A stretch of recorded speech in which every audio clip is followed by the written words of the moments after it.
Good evening, lovely ladies and listeners. Welcome to Wamen Hour number 4, well, 104, as it were.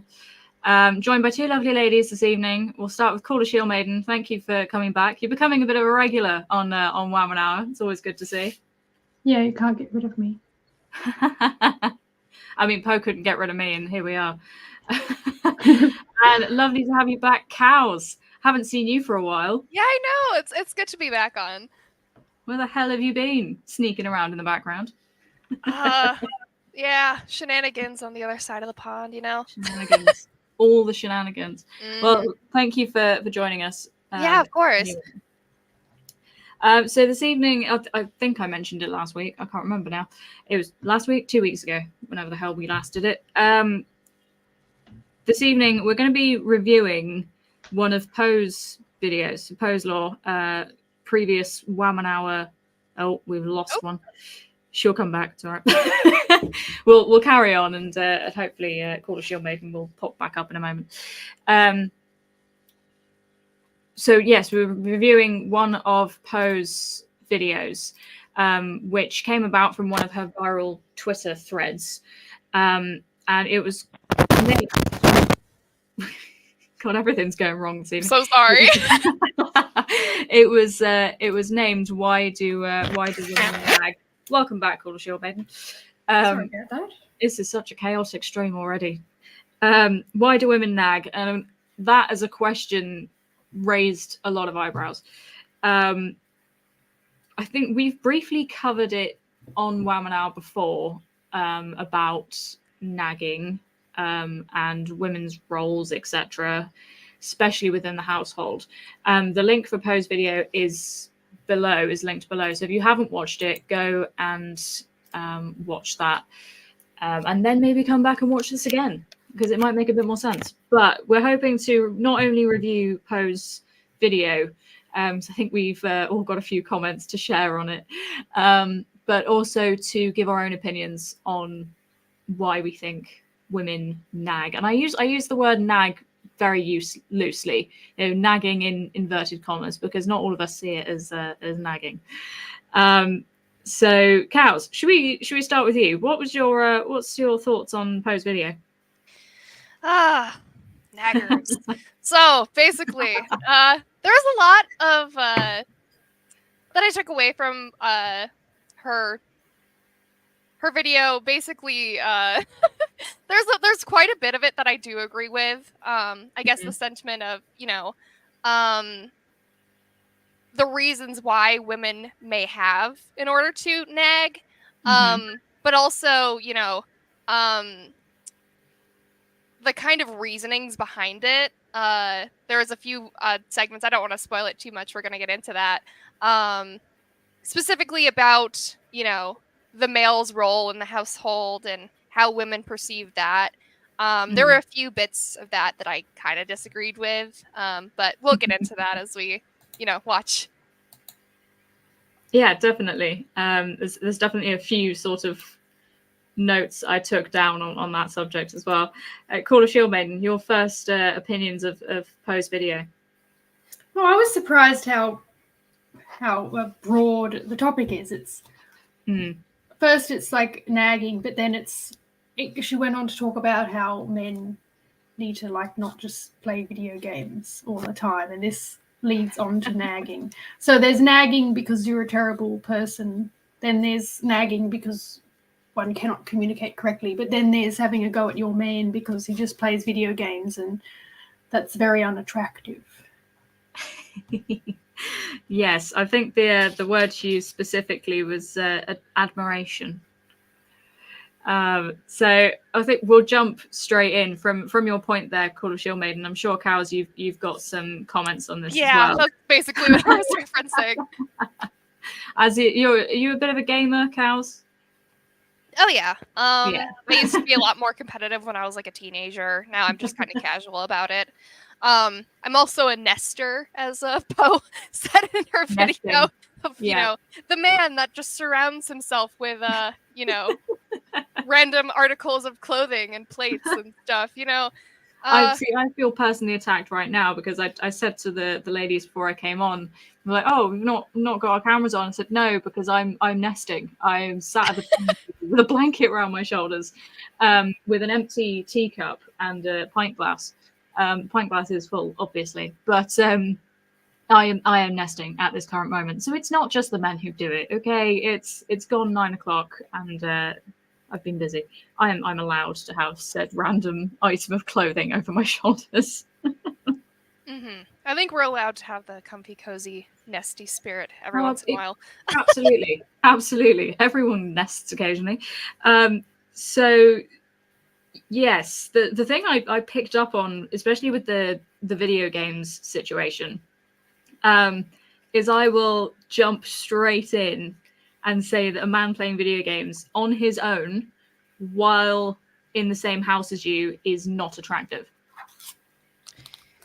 Okay. Yeah, I agree with that.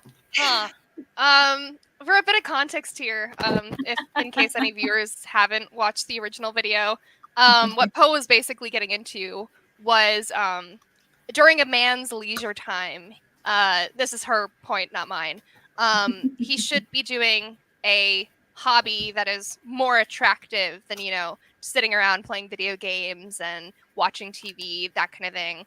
And that's something that I personally do disagree with. If you guys want to battle me on that one, feel free. I mean, I can completely understand having some downtime. That's fine. You're allowed to have downtime, whatever. But I see, personally, I wouldn't call playing video games a hobby. I would just say that's downtime. Like I sit and doom scroll on my phone. That's my downtime. Whereas a hobby would be, like, for me, it would be gardening. I don't actually consider playing video games as a hobby. Not really in this household anyway. It's more, it's downtime. It's, want to switch the brain off. So go and sit on the sofa and play some video games. If it was a situation where, so speaking from personal experience, it was an ex. They're an ex for a reason. But, they'd come home from work and I would come home from work. And instantly I would, I'd start doing the housework. I would be making dinner, putting washing on, whatever. And he would go straight to the sofa and start playing Call of Duty, but he'd be doing it for sort of 4 or 5 hours a night. He'd then get his mates to come around and then they'd all sit playing Call of Duty. Meanwhile, I'm in the background clattering pots and pans, because somebody had to do it. And Poe does touch on this a bit in her video, in terms of, if you've got a hobby that makes your, let's say, wife look at you with admiration, then there's that some sort of idea or feeling that, I'll go and do the housework because he's busy doing whatever. He's doing something that I actually admire, which isn't necessarily his job, etc., but is a hobby that I admire. But this can work both ways. If you're doing a hobby that you admire, then perhaps they're more inclined to do something around the house, because it all falls down to, well, as we're calling it, the nagging question. When does that nagging start coming in? When do you have to sit there and go, can you do this? Can you do that? And then you end up asking sort of 6 times over and it becomes nagging. Sure. One thing I'd like to touch on, well, I guess I'll just ask you a question for clarification here. You're in a relationship. Does every single hobby have to be something that is, quote, admirable to you in order for that to be seen as, like, a legitimate hobby? No, not to me. I would say it would have to be some sort of fulfillment for them. So if they're getting some sort of fulfillment out of it, it's, it kind of translates to admiration for me, if that makes sense. Sure. I mean, I personally think that, watching TV, video games and stuff, that's perfectly fine to do in your leisurely time. I don't think that you have to, go hiking or fishing or doing some sort of, not. intellectual or physical activity in your downtime. I think the difference is if there are we're both saying that it's during leisure time, during downtime, where you're watching TV or playing video games. I think that's where the key thing is coming in here, is that we're both agreeing, and Cool Shield Maiden, please chime in if you agree as well, that we're saying that playing video games or sitting in front of the telly, etc., is during downtime, during leisure time. I wouldn't consider it to be a hobby. If you were doing a hobby, you're actually doing something different. It's almost like... Well, here are you to make that distinction. I mean, he could be getting fulfillment out of that you might not understand because it's just not something that you're personally into. I mean, I can look at someone who, I don't know, goes dirt biking, for example. Maybe personally you guys wouldn't like that, but maybe for a man or your husband or whoever, that could be something that he gets, physical activity out of. He gets to hang out with his friends, whatever. Just because... you as the wife, or I guess the other person in the relationship, doesn't necessarily see the same fulfillment of that. I don't really think it's completely fair in order to, describe that as not enough of a hobby. Because I mean, it's not the most productive thing to be doing either. But again, like, it's something you do when you're doing leisurely things. See, I'm not a gamer, so maybe, as you say, Cows, because I don't really see it in the same light as others do. I'm not a gamer by any means. I can't sit and watch a film. That's not my idea of fun. So that might just be me personally saying that to me it's not. I don't see it as a hobby. I just see it as sort of downtime. I think there is something about video games though that are. Because to me, I'm not a gamer myself, so I've always viewed as excessive video game playing in a man as a red flag. No, it's just something about them, like the fact they're never ending. You know when a movie's going to end, but video games are specifically designed like gambling machines to keep you playing. Yeah. So these people can play for ages and for the whole afternoon, and it draws all the attention in and. It's a and good point. They're concentrating on it, like reading a book. Yeah, you can't be interrupted all the time if you're reading a book, but at the same time you're still more present in the room than if people have the headphones in or heaven forbid playing it out loud. I think that'll take us nicely onto the next point of when you say it keeps you going, it keeps you sort of focused on the game instead of what you maybe should be doing or what you should perhaps be watching what your other half is doing. Just to make us even more wary, Poe is in the chat. Sure. She is aware we're reviewing her video, but now I feel like she's looming over us. So Poe has actually commented saying that I think it mostly matters what he's doing while you're cleaning up or giving the kids a bath. Well, yes and no. I mean, if you're doing those things while he's at work, obviously that's irrelevant. If you also work, let's say you're sharing the time, whatever, you both get home and then you instantly crack on, start making dinner, cleaning the house, etc. He then goes and sits on the sofa and starts playing video games. My instant, you don't have to be quiet, Poe, just commented. I'll be quiet for the rest. No, you don't have to be quiet. Please pitch in. No, I think it is very important if he then goes off and plays video games and doesn't help, that's when, personally I would feel inclined to say, can you help me with this? Could you go and do that? I wouldn't be quiet at that point because I'm not able to go and sit and read my book, whereas he can go and sit and play a video game. Sure. I mean, I think this comes down to two things. One, choosing a partner that has some sort of self-control and self-awareness, and two, being able to respect the distribution of household duties, because obviously no one likes when you're doing the dishes and someone's just sitting there on the couch and doing whatever. I mean, for some people that might work. Maybe when you're done with the dishes, then he'll get off the couch and dry them. I mean, Yeah. There's always a trade-off there. But if it was like an opposite scenario, let's say Birdie, you were gardening and your significant other was doing some housework that, you know, he probably wanted some help with. Would you feel the same about being pulled away from gardening as he might if you pulled him away from a video game? Speaking from experience, this happened earlier. So I got home from work and I'd had a bit of a mare of it at work. I got home, I sat on the sofa for 2 seconds. Alex was working from home today, so he's sat nesting, working from home. And I went on a bit of a rant because I was like, I've got this to do, I've got that to do. And, you know, as we do, I just had a list of things to do. So he was like, we'll start off with this. And I was like, oh, for God's sake, you know, I don't want to do it. And then I ended up doing it anyway. And that was literally putting a load of washing in. So I was like, right, I'm going to put a load of washing in. And whilst the washing was in, I then went in the garden because I also had gardening jobs to do.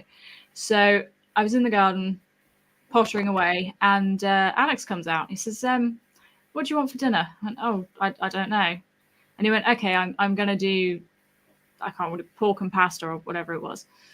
And I was like, okay, that's fine.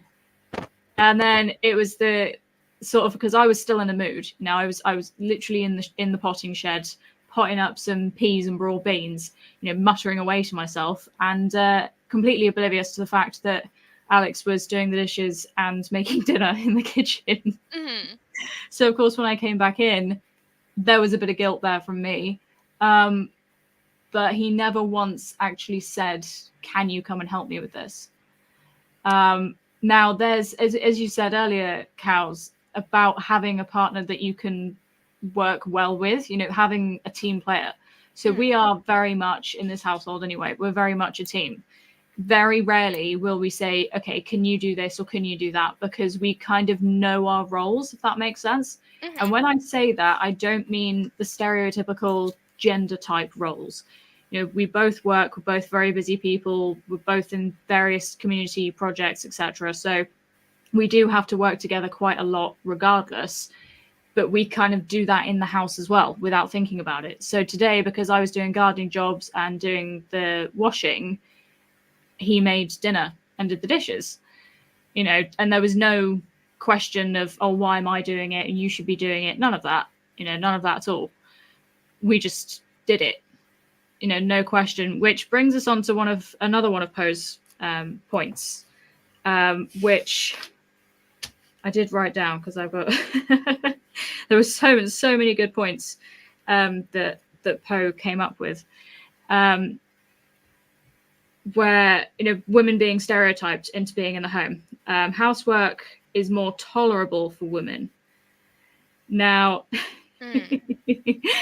this I found very interesting. Now, I would like to make a point that housework and living with your significant other is very different when there are not children involved.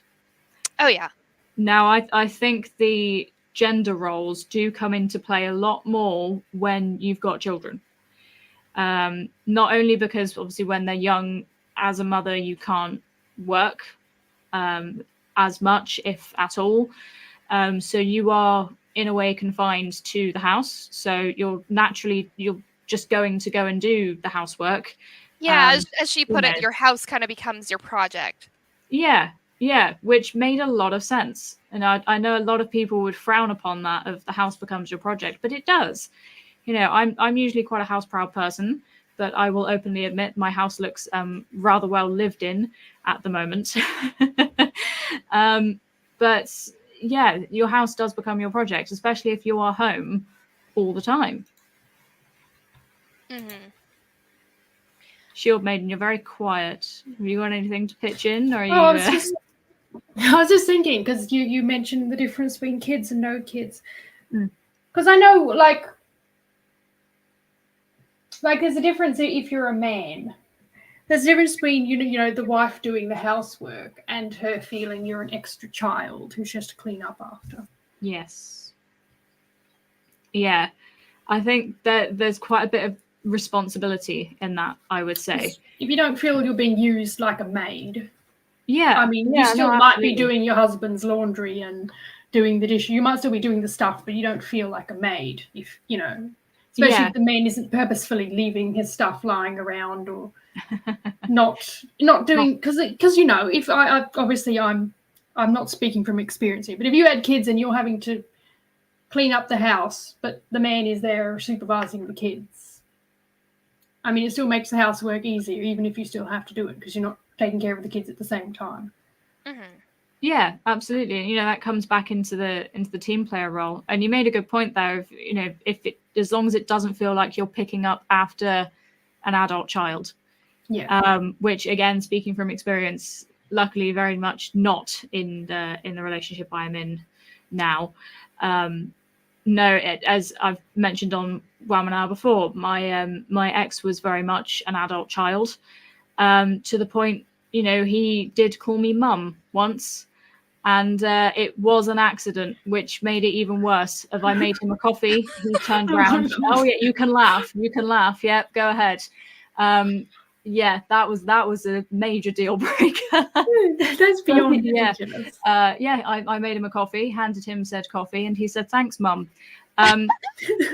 Just to make matters worse, he was sat on the sofa playing Xbox when he did that. So yeah, it was a very awkward moment because he'd realized he'd done it and then looked at me and went bright red. I don't know whether he was scared of what I was going to say, but I just walked out and shut the door very hard behind me.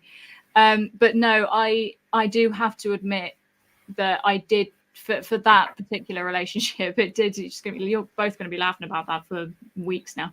I did feel like I was picking up after him all the time. You know, he wouldn't put dishes even in the kitchen, let alone in the sink. You know, they'd be all over the house. Whereas now we just have an unwritten rule. It was never even said. It was just, you know, we put dishes by the sink or in the kitchen.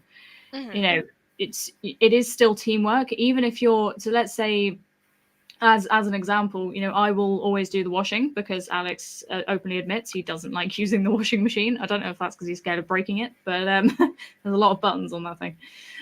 So that I will just do that. I will just do the washing. But at the same time, because I do that, he will help me put the washing away because I always put it on. You know, we won't say, oh, this needs doing, that needs doing. It's still teamwork without even thinking about it. So there's a big difference there between working as a team and nagging your other half to get things done. Because I was just thinking about nagging, because with some women, their husbands may be willing to do work, but they don't put the effort into knowing how the house is run, so the woman has to always ask them to do everything. They're willing to do it, but they don't pay attention. Do you think that's part, so let's say it's a very traditional household, if the man is out working all day and the woman is home with children, do you think that the reason he doesn't know how the house is run is because he's not there during its peak running hours, as it were? But it's like common sense to like put your clothes in the hamper and not spread them about the room, isn't it? That can definitely be a component of why, you know, men might be worse at housework depending on who they are. I mean, this is like a very anti-trad point of view of mine, but I think that you should probably live with someone before marrying them for that exact reason. No, I do agree with you, Cows. I do agree with you. But I mean, if that is the scenario, the man is, you know, working all day and the woman is running the house all day. Obviously it's not going to be this cut and dry always, but wouldn't a solution to that be, you know, once the man gets home, that turns into leisure time? Yes and no. I mean, yeah, if it's just him as the main sort of breadwinner, then I would perhaps say yes. But this is also bringing me back to a video we did on Wamen on Poe's channel called "How to Train Your Dragon" / "How to Train Your Wife." And there were some very good points made on that video about doing things that sort of unknowingly train your other half. So as you said earlier, Shield Maiden, yeah, it's common sense. But as we know, common sense can't always be taught. So perhaps it's just muscle memory. You know, we know to put the cup in the sink because that's what we've always done. Now, if a man is away all day, he then comes home to a home cooked meal, his socks hung on the washing line, you know, everything's done. How is he actually going to have that muscle memory or have that notion of, oh, that's where that belongs? Because he doesn't really do it. So if you then nag him, is what a lot of women would say / do, and they start doing it, then... But people remember things if they care about them. And if a man who's busy at work genuinely cares about his wife and kids, surely he's going to remember if it's important for him to do a particular task. And cleaning up after yourself, I mean, the man is still at home after work. He's still home on weekends. Yeah, no, I do agree with you. And it is that big difference of being a man and being a man-child. Your wife is not there to take care of you 24/7. You are a team. That is my personal opinion. If you don't agree, that is fine. But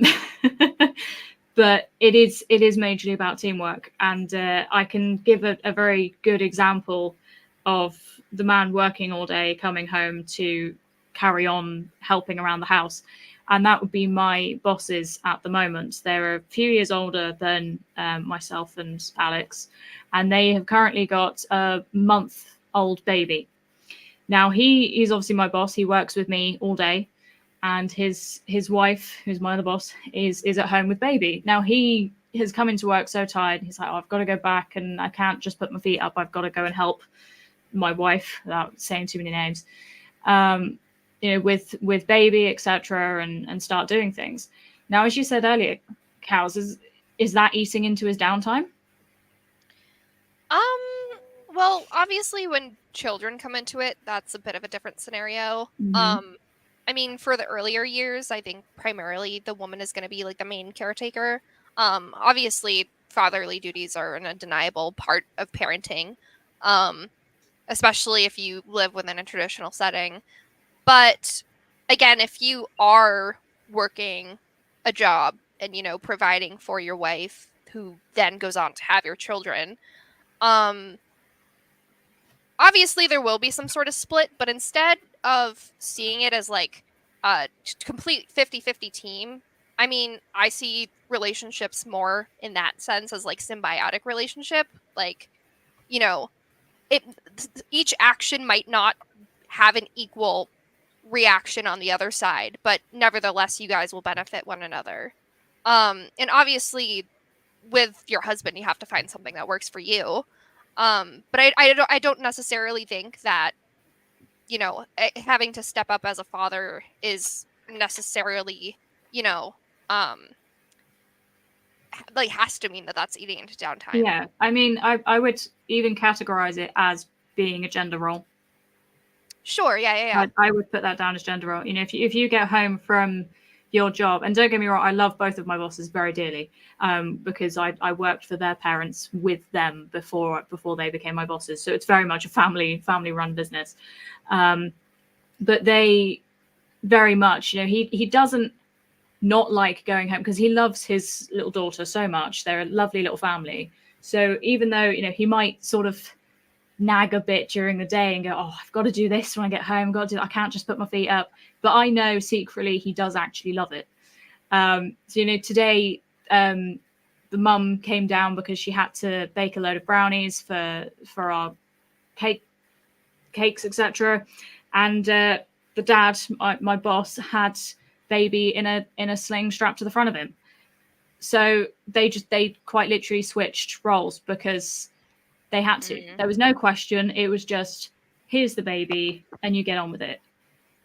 You know, that there was no question about it. And again, teamwork. You know, there's that no question about it. There's a comment here from Mystery Magic 24.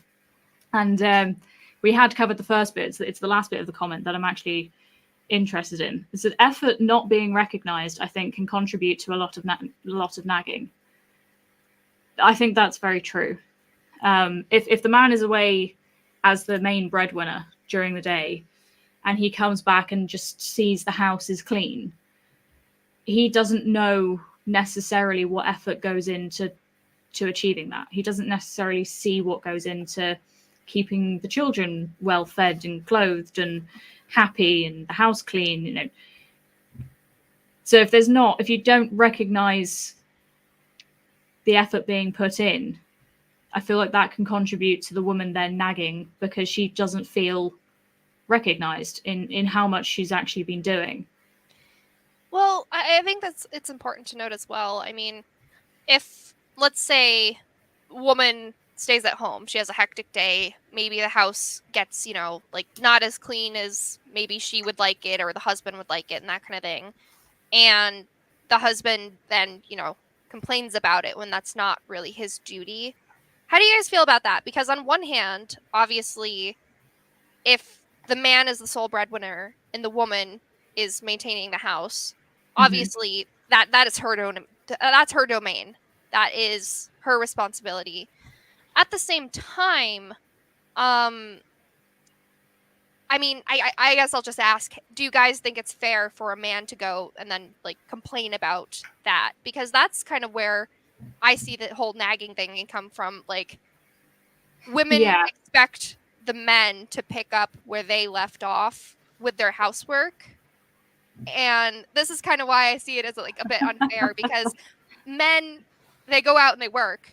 Women maintain the house. And that's why I said, like, how about when the guy gets home, that's just, said and done. You'll pick up where you left off tomorrow because then there's no complaints. Obviously, like, there's still things to do, like, with your husband, like, as, like, he gets home, like, maybe dinner's not done or the kids need baths or something like that. But, again, like, the work should probably primarily be done by, like, during the day in order to, prevent those kinds of situations. I mean, yes. But I would, just to reiterate to anyone who has just joined us, this is based stereotypical man works all day, woman's at home with children, etc. I would say yes. However, for those who do have children, they know how tiring it can be.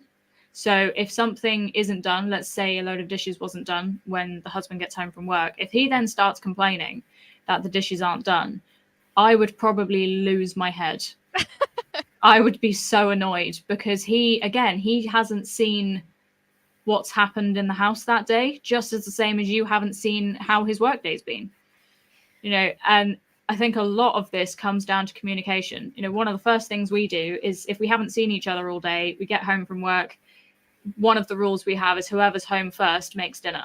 That's just it.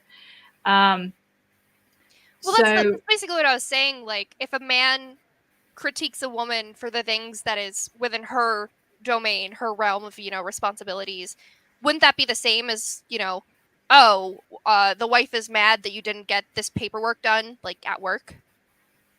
Like, there's not really an equal translation to the other half of things. Because that's a good point. As I said, especially if you haven't seen what's happened in their workday. I mean, you can't expect a guy who's not home for half the day to be as good at, the household duties, basically the woman's domain, her responsibilities, as the woman, If I don't agree with that, Cows, sorry. No, if he's home for half the day and let's say she's at work and there's stuff to do, and if you were going to do it, then I would kind of expect at least some of it to be done. Actually, the English Loyalist comes out with a good point. He said it's good for the man to learn the housework just in case he has to take care of you. Now, this again comes down to when children are involved. When you just have a baby, you're not going to be up making a roast dinner. You're not going to be doing dishes. You're looking after a baby. So who's doing the housework? Well, what are these men doing before they're married? It's not like men marry very young these days. They have various years of single life or whatever. So it's I hate they to say should it. know. but the first thing that comes to mind is young unmarried men living with their mother. That's the only thing that comes to mind. I'm sorry, and I do apologize to any young unmarried men who do still live with their mother. But as Cows mentioned earlier, I do agree with your non-traditionalist point of men should live with their partner before you get married, because there is a very big point to that. You know, I wouldn't necessarily agree with it if they were young. If you're a bit older, yes, because you're adults, you've got responsibilities. You need to work together before you get married, because marriage is about teamwork. And if you're already a team, there's no issue. Okay. This is kind of like slightly off topic here, but I don't know how into Reddit you guys are, but have you ever seen r/male living spaces? I've come across them. A man is fine with a mattress on the ground, a gaming chair, and a fridge. Like that's just like, they're completely survival mode. They don't care about, the persiness, the cleanliness, that kind of thing. I mean, if you take a man, who lives like that, you go and marry them. Maybe he's a gamer too. And this is kind of where I had some critiques with what Poe was saying. Like you married a man that doesn't know how to do the dishes, and his hobby, or downtime, not hobby, as Birdie said, is playing video games. Then why did you marry him? If you knew what you were getting into, then how can you hold that against him when that's what you married? That's a very good point, and I feel personally attacked from my ex that I mentioned earlier. It goes both ways, though. Like men marry women. They should understand that women don't want to walk across 3 inches of breakfast crumbs on the kitchen floor. You know? Well, you should understand that a mattress on the ground is perfectly fine. Oh dear, what has this come to? No, on that point, Cows. Poe mentioned in her video that differences in men and women are taught to us. Only arbitrary can be changed if we change the culture enough. Now, she went on to say that, in this current sort of society, men and women, we're told to believe that they are the same. Now, we have discussed this many, many times on Women Hour, and men and women are just not the same. Yeah, biologically, mentally, we are not the same. Regardless of what, this is my personal opinion. So again, if you want to agree, disagree, it's entirely up to you. But, I do not believe that men and women can do the same things. I do not believe that they are the same.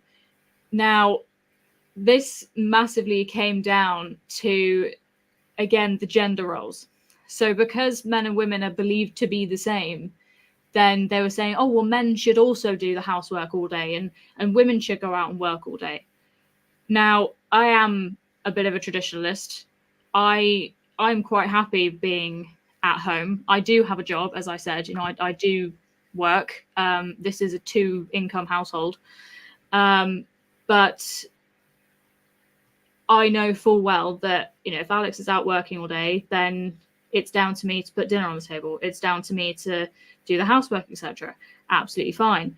The amount of backlash that comes from this is still ridiculous, because we're supposed to be taught that in this culture that women can do exactly the same as men, and men can do exactly the same as women. Okay, so answer me this. Would a man be happy at home all day, looking after the children, doing the housework, etc., if his wife was out working all day? I think he'd feel emasculated. Exactly. It's not part of the male biology. That's not what their bodies and minds and hormones want to do. Apparently their brains need to always be solving problems. At least that's what I read somewhere. So kind of being at home isn't maybe the best for their brains. Well, this kind of goes into, do you think that, given the modern gender stereotypes that, the commoner is taught today, do you think that nagging is a modern phenomenon? Yes. Yeah, massively. I think that's, again, touching on points that we have mentioned, is, in some ways we kind of, because in our culture, as Poe touched on, we are very much taught that not only are women supposed to be matching up to a man's standard, men are supposed to be matching up to women's standards. So it's, oh, they have to help with the housework, they have to do this around the house, they have to do what I would say to be stereotypical women's roles. Now, there is that conscience that if something isn't done and they are just sat doing whatever it may be, you think, oh, well, especially as a lot of households, you know, like our own, it is a two-income household. You know, both the man and the woman work. Mm-hmm. So it's very much, well, if I get home from work and I instantly, you know, this is if we get home at the same time, I instantly start doing dinner or doing the washing or dishes or housework, and they come back and sit and do nothing, then there is that sort of conscience going, oh, why aren't you helping me? Why won't you do this? Why won't you do that? When actually what you should be doing is saying, how was your day? How was work? Because we've kind of fallen into a routine where if we both get home at sort of the same time, you know, as I'm walking up the drive, he's driving up the road behind me, quite literally arrive within half an hour of each other. Right. And it's, how was your day? And we end up sort of standing in the kitchen, either cooking dinner together, or one of us is cooking, one of us is doing dishes, and we're both telling each other how our days are. And then it's, okay, we've got a bunch of emails to do, so we'll both sit down, we'll both do our emails, you know, sat at the same table so we can still talk to each other. When it comes to downtime, we both have downtime at the same time. You know, so again, communication, instead of sort of just jumping into that stereotypical, oh, well, I'm doing this, so why aren't you doing that? As we mentioned earlier, you don't know how their day's been, just as much as he doesn't know how your day's been. So instead of jumping into that argument and badgering him, going, why haven't you done this? Why haven't you done that? How was your day? How was work? And then say, oh, do you mind doing that while I go and do this? Especially if they understand and know that you've been at work as well. So would you say, given your, I guess, situation where you are in a dual income household, you're working about the same lengths of time from what I've gathered, and you arrive home at the same time, as a woman who seeks to live more traditionally, but you're kind of forced into this, you know, modern, you know, confines of we have to have two incomes to live, which totally understandable. I get it. Do you think still that, given that you both work, that the housework should also be split? Because yes, on one hand, you work, that's kind of like a non-negotiable. But what happens at your home, you do have control of that. See, I would come back and say that we both have control of that. You know, I will jump in and say, yes, we both do work, but I do at the moment do slightly less hours. So I do a couple of days less than Alex does. So on the days where I'm not at work or I'm doing less hours, I will do the housework most of the time. Right. I hate doing it. I'm not even going to admit that I like doing housework. I enjoy it when it's done. I'm one of those people. I like it when it's done. But yeah, if we're both coming home at the same time, so we'll kind of do it a day by day. It won't be, oh, this week I'm doing it, or that week, you know, this week I'm working less, therefore I have to do more housework. We'll do it more of a day by day situation. So it'll be, okay, so on this day, we both get home at the same time. Therefore, you know, as I said, we'll have the situation of where we'll discuss how our day's been and basically do things together. If it's a day where I get home earlier, I'll make dinner, I'll start doing things, and vice versa. But yes, if it's a case of a two-income household where both the husband and wife both work, let's say this, you know, exactly the same hours, I would say yes, the housework is shared, because it's not just the woman's role, it is your home. And by your, I mean it's husband and wife. You know, it's your home. You share that home. It's not her home and your house. Right. She's not your mother. It's not a case of you come home at the same time as her and you go and sit on the sofa and she then starts looking after you, you look after each other.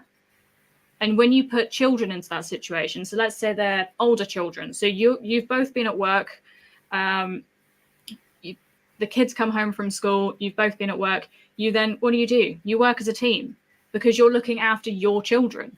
You just get it done. It's a very different situation because when there's children involved, you don't question it. 9 times out of 10, you don't question it. You just go and get it done. If there aren't children there, why is there nagging involved? Why is it then the woman is questioning, oh, why haven't you done this? Why haven't you done that? Well, he's had a long day as well. But would you nag him if he was playing video games?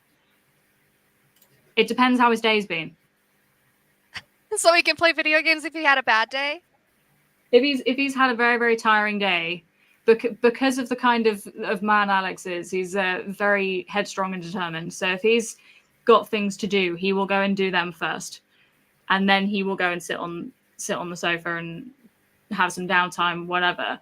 To me, that's fine because he's got his own jobs to do. As I mentioned earlier, we both volunteer with various community projects. So if I've got a bunch of emails to answer, but the dishes aren't done, and he's got some paperwork to do, but dinner's not made, then we'll go off and do that, and then we'll figure it out later.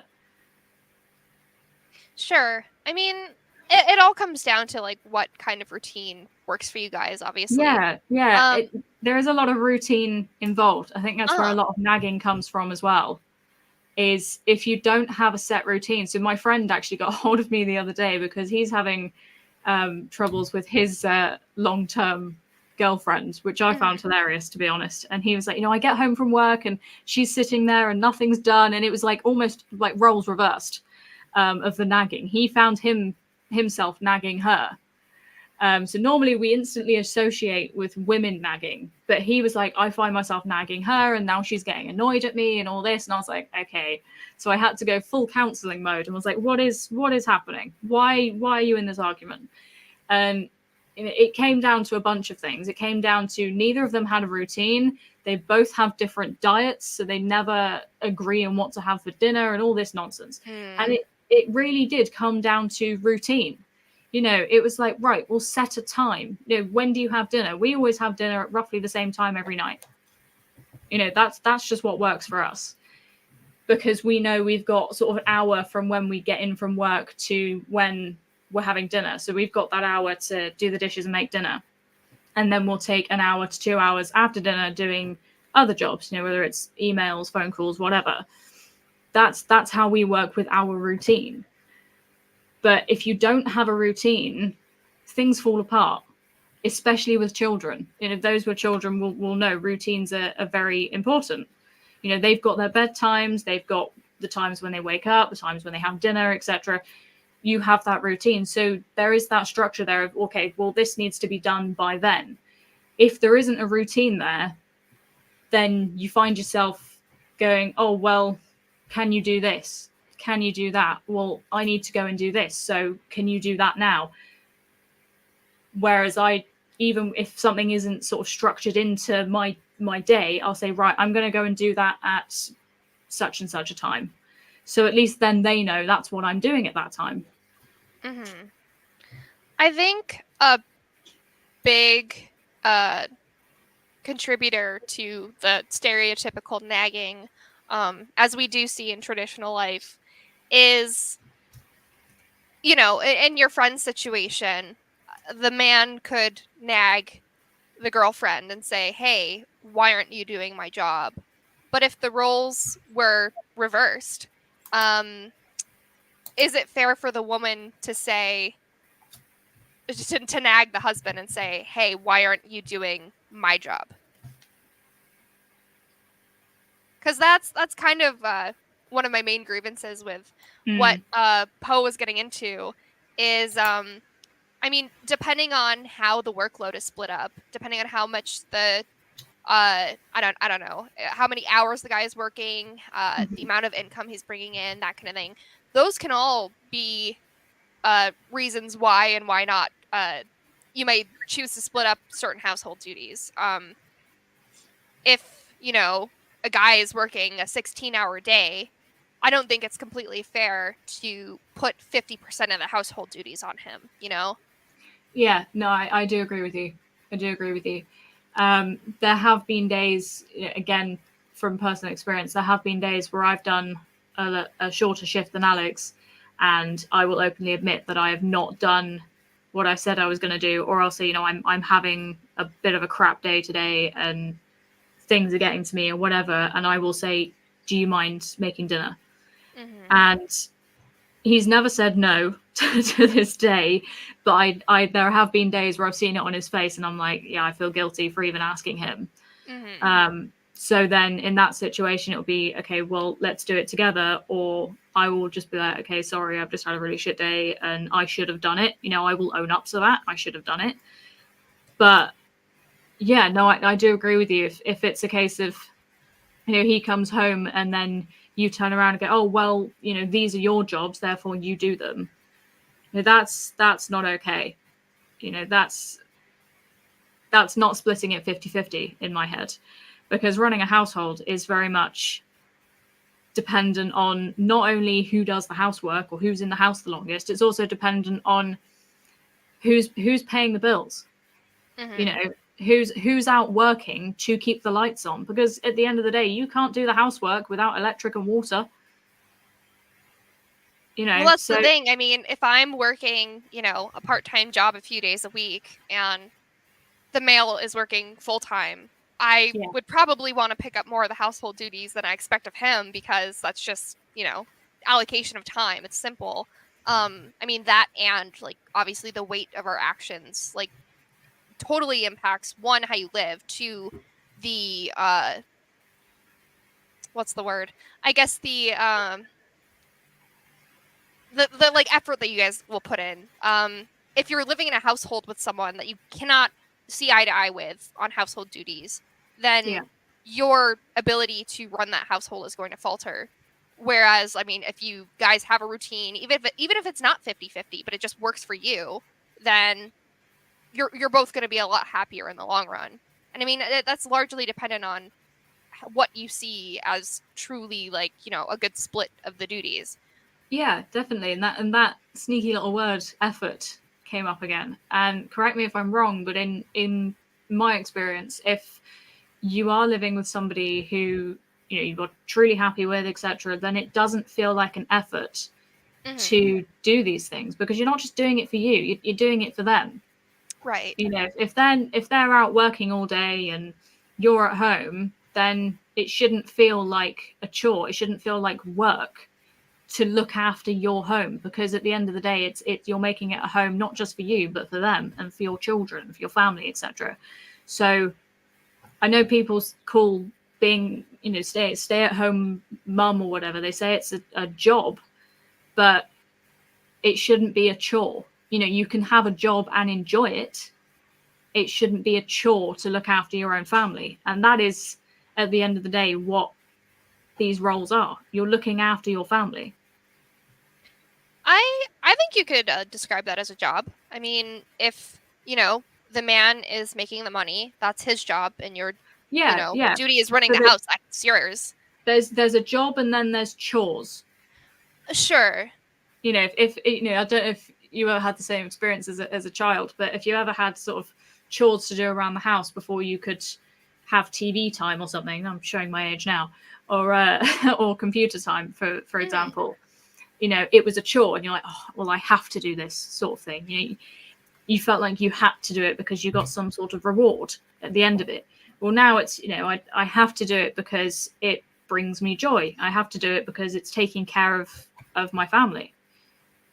I don't think it's completely a bad thing to refer to that as chores. I mean, when you have a job to do, you have a list of duties, and I don't think anyone likes doing it just as much as the guy probably doesn't like going to work every day and dealing with his coworkers and what have you. And I mean, the reward at the end is, one, everything's done. Two, in the man's case, he's making the bread, and you have your leisure time afterwards. Mm-hmm. So Poe put something in the yes, I was just going to jump onto that. So Poe has asked a question, She said, if I can ask, of course you can, Poe. We are reviewing your video.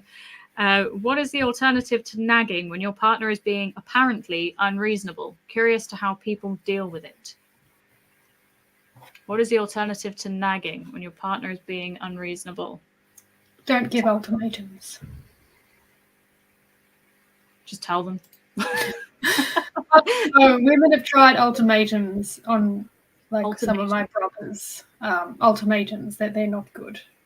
I know that's she's asking what to do, and I'm suggesting what not to do. But yeah, I mean, yeah, I'd say it was different with. Did you say it was with your brothers? This was not about housework. It was more about whether or not they were going to marry. Yeah. Yeah, so more serious. But it was different with brothers and husbands as well, though, because I feel like with brothers you can come up with an ultimatum. No, this is not me giving an ultimatum. This is his girlfriend giving him an ultimatum. Ah, interesting. And I just thought, because an ultimatum, I guess in this case, is just you do this or else. That just sounds like a threat. Yeah. See, that's exactly what I was gonna say. That's not an ultimatum. That's just a threat. maybe Poe thinks that video games lead to dry bedrooms, but having a relationship dynamic like that is way more. I don't want to be with this person anymore. Like that's not a proper way to live. No. If you're at the point of do the dishes or I don't love you anymore, then like. Come on, why are you together? I've probably watched too much trash television, but and seen too many r/relationships on Reddit. But yeah, it's like there's a lot of people out there who don't know how to communicate. So it's just allowing themselves to be pushed to the limit before they speak up, and then raging. Yes. Again, I think I can quite happily say from the ex that called me mum. That's good. That's what he's going to be referred to as now. This definitely happened. I would come home after a 13-hour shift, and he would call me lazy because I hadn't done his washing for him. And he used to do shift work, so he would do 4 days on, 4 days off. So we had 4 days not doing anything. And he would call me lazy for not doing the housework, which was a very interesting take. So it was very much a case of there was no ultimatum to be had. I just kind of took that, and I got annoyed by it, and there was no communication there at all. But I also saw it as, oh well, at the time I do not have this frame of mind now, but I saw it very much as oh well, I'm the woman of the house, therefore it's my job. Which actually 50-50 is sometimes, yes, it is in the right situation, in the right circumstance. But if he's expecting washing to be done for the next day when he's been home for 4 days, whereas you've been working 13-hour shifts for 4 days, whose role is it then to get that washing done? Does it fall stereotypically still on the woman? Or does the man, hopefully, you would hope, use a bit of initiative and take up that role? Well, some men of those types, aren't they, like wanting you to be traditional while they... Oh no, he just wanted another mother, shield maiden. Yeah, he just wanted another mum, as he made very clear. Yeah, I mean, his parents were very traditional as well. It was very much his mum was always at home. She was a house mum, and his dad was just the main breadwinner. She didn't earn her own wage, so it was definitely from his upbringing. I think he had that attitude, but I've come across it before. I know there's been arguments in some portion of the internet or another. These men, they want a traditional woman. They want the dinner on the table and the clothes washed, but they also want the woman to work. So they want the tradition, but not to. Yeah, and I think this does link back to Poe's point on today's culture. Women are expected to work now. So if a man is expecting a traditional woman, but she's working, they're still expecting that traditional woman to do the housework, to do dinner all every night, but not weighing in the fact that she's working. Yeah. Yeah. So Nico's just commented that in the Middle Ages women worked. Yes, they did. We have covered this again on a previous episode of Wamen Hour, where we were speaking about women working. But the differences we very much brought up and touched on were that women working back then was completely different, because the women you had working women back then that they would work in order to better serve their communities. Now you have woman working HR in corporate America. Yeah, the way I would put it is that the woman back then was working within the community. So if she had children in tow as well, she knew that she had 5 other women also working with her that would help her look after the children while she was working. Whereas now you go to work and it's either you don't have children whilst you're working, or somebody random is taking care of your child so that you can bring in money. Because when I was in... Oh, sorry. No, go ahead. I was just going to say, like, when I was in the Hutterite communities, like the women had their various duties to do, which they easily could because the children were taken care of, and the work was very flexible. It fits in with their duties as a mother, whereas going to work 9 to 5 just doesn't suit that. Having these strict schedules, absolutely. It doesn't. Yeah, and as I mentioned earlier, the place where I work, it is a family-run business. So when my boss had her baby, there were days where she'd come down and say, "I need to do this." So I was, talking to customers with her baby in one arm, because she knew that myself and her mum were down there to be able to help her take care of baby, because she had work to do. Because there was a team of us to be able to do that, there were other women there to be able to help her. Whereas if she had a job, in an office or something, she wouldn't have been able to do that. It was a very sort of flexible working environment and a safe working environment for her to be able to bring, at the time, her 3-week-old baby down. So there is that major difference there of women are expected to work. But if a man is still looking for that traditional partner, wife, then they're not weighing in that in order to do that, they, one, have to be comfortable in that traditional role, because not all women are. And they have to weigh in the fact that perhaps they do have to work because of today's cultural society. Most places are 2-income households. That's just the reality of it. There is no other way around it. So you've got to try and figure that role out, really. We've mentioned a lot of times, and especially in this evening's show, about gender roles. Knowing that, well, as we've been saying, men and women are different. Those gender roles have kind of merged, which, again, if you want a traditional relationship, if you want a traditional wife, etc., then you've got to think about those gender roles. Because if you want her to be a stay-at-home mum looking after the children, but you're at work all day, you've got to accept the fact that if she's got a young baby or you have young children, that when you get home from work, you'll just have to step up and be a dad. You are going to have to help bathe the children. You are going to have to help perhaps do the dishes, which traditionally is a woman's role. But I wouldn't 100% agree with that. The men do have to step into those roles. So if we've gone a little bit off topic. This is about the nagging question. Indeed. We've gone down so many plot holes here. It's unreal. Poe has covered quite a lot on her video, and one of the notes I've just read that covers up a lot of what we just said is rising to the occasion. As we've just been saying, you have to rise to the occasion, whether it's man or woman, in order to sort of stop the nagging. You just rise to the occasion. Just do it. Agree? Disagree? I mean, with that comes a certain amount of respect and self-respect. I mean, if, this is kind of going into Poe's question that she asked earlier about how do you stop the nagging? What's an alternative? If your wife is, doing the majority of the housework and she comes at you with a bad attitude and is like, why aren't you doing this? Why aren't you doing that?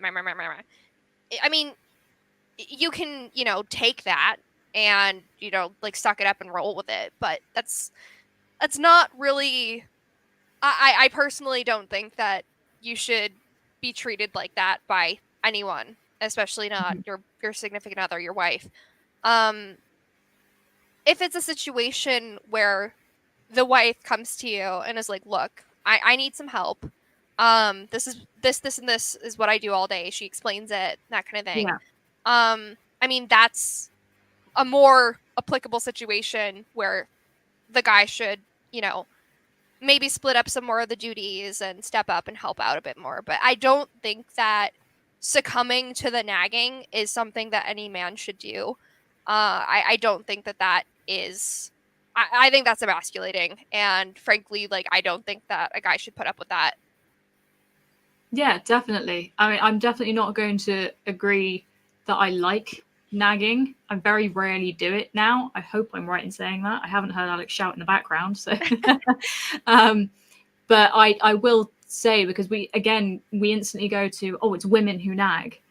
Now, I do have a couple of friends who are very much, they are naggers. And they nag me, they nag their boyfriends, they nag everyone around them because they expect a lot, which really annoys me. And that key word of respect, cows, respecting your self-worth. If you're the man in the situation, you've had a long day at work, you come back, there's no communication with your wife, she just starts nagging on at you.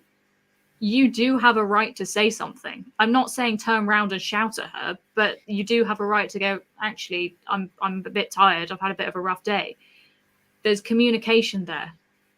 Again, communication, just talk to each other. And I think that's one of the main reasons why nagging happens, is because there's no communication going on. Perhaps you've both had a bad day. You're not talking to each other, whatever the reason may be. So she starts nagging. Why haven't you done this? Why haven't you? I asked you to do that 10 minutes ago. Why haven't you done it? There's that classic meme of a man is sat on the sofa and the woman goes, oh, can you do this for me? 3 seconds passed. She huffs, oh, I'll do it myself then. And Yeah. That, to me, I will admit I have done this, but that is of no fault of my other half. That's me having a bad day of, I just want it done. But I've got a million other things to do, so I just go and do it anyway. I mean, everyone does have their bad moments where, maybe you don't treat your significant other the way that they ought to be treated. But generally taking out your day's grievances on the other person is definitely not the way to go about it. No. If you have, you're really struggling with the housework, and you have this pent up rage, and the first thing you do when you see your husband is like, help me do this, help me do that, as soon as he walks through the door, chances are he's not going to want to help you. maybe he'll want to shut you up, but that shouldn't be the motivator for helping out with the household duties. In order to shut the woman up, he should, want to help. Or if he genuinely had a hard day, you should give him some time to rest before you start badgering him. I think this comes down to, again, when you made the point of couples living together before they get married. Now, I know both me and Alex know each other so well at this point that if we do lose our rag with each other, I will instantly go, like, in my head, I'll be like, I know that's not meant at me.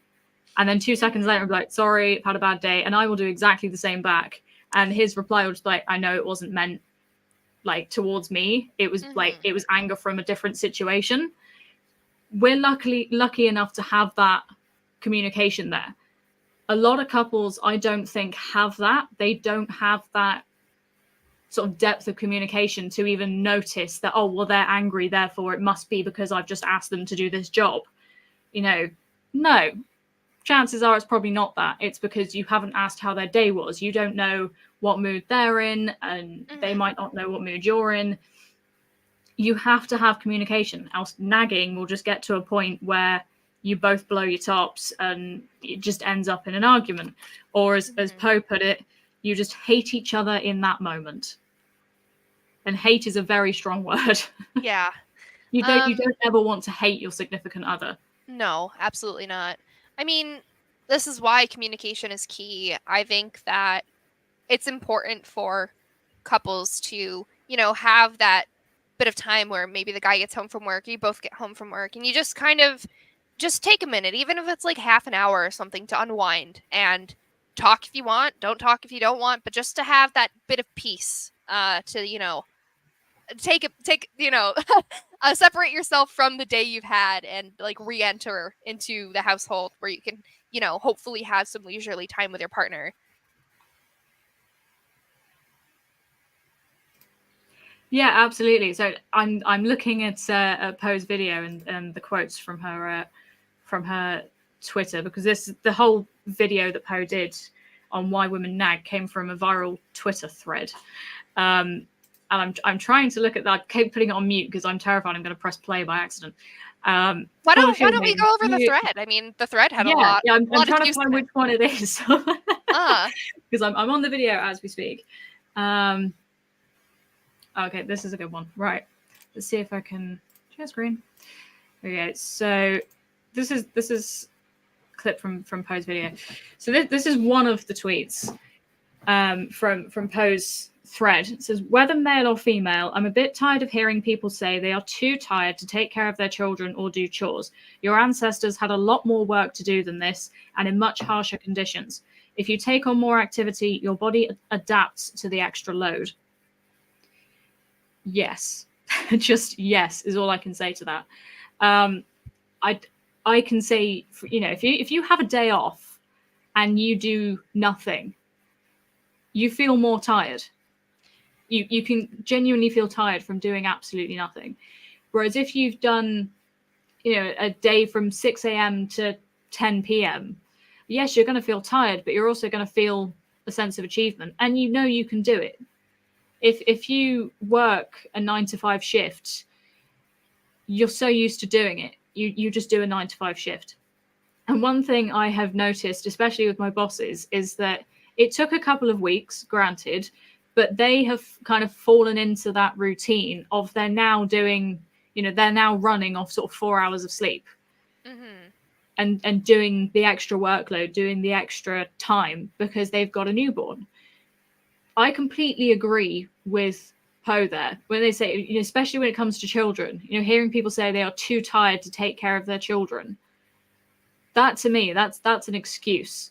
Yes, you're going to be tired, but that is also your biological role, is to take care of your children. You will adapt to it because that is what you are there to do.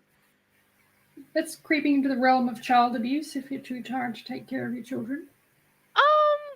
I mean, bold statement. I don't think it's that cut and dry because obviously, if you're comparing us to our ancestors, that lived through much harsher conditions, obviously, I think the sentiment is true. An object in motion stays in motion. However, we are in a time now where seemingly every modern advent of maybe it's social life, society, science, technology is working against our biology. And I personally think that some people genuinely cannot help how they feel based on the world that exists around us. I think it's perfectly fine to, to admit that you are tired. Obviously, that's not to say that you should, push off your duties and maybe throw it at your partner. Maybe that's the reason for nagging, or, not do the work at all. But it takes a lot of courage to, admit to the world. I mean, there's billions of TikToks and social media posts about hey, I'm tired. It takes a lot of courage. And it takes a lot of courage to say that to your partner who, might not exactly be super enthralled about picking up where you left off because you're tired. But again, this just comes down to the world we live in. I think that people now, despite our, technological advancements that has seemingly made living life as easy as it's ever been historically, this really weighs on the body. And I don't think that people should be faulted for this admission that they are tired. It's not to excuse that's not to excuse laziness whatsoever, but I don't think people should be, like shamed for saying that. No, I mean, if you're tired, it's okay to say you're tired. You are allowed to be tired. What I wouldn't excuse, and I think Poe has touched on it she's put 2 comments here as well. When you have a baby, there is no such thing as too tired. And try explaining to a baby that you're too tired to feed them. That's different. If you tell your partner, I'm a bit tired, they can either choose to help you or you just get on with it. But it's, again, a different situation. It depends on the situation. As you say, Cows, in today's society, when I was younger, there was no such thing as working from home. That didn't exist. You went into the office every single day, or you went to work every single day. Now, I've mentioned on this show before, I started work when I was 14, and I've always had a job since. All of my jobs, I'll say most, but no, all of my jobs have involved going to a workplace, and they have all been on my feet all day. They've all been relatively physical jobs. The only time I'm ever now sat at a computer is when I'm doing this or doing emails or community work, which is completely different. And that's something that actually tires me out more than if I'm physically working, because I've sort of trained myself to be able to be physically working for 15, 20 hours a day. Whereas if I sit down at a computer, that's what tires me out, because I'm not used to that type of work. That's just not what I'm used to. Whereas I know people who can sit at a computer all day and be able to do that and be absolutely fine, but they can't be on their feet for more than 4 hours.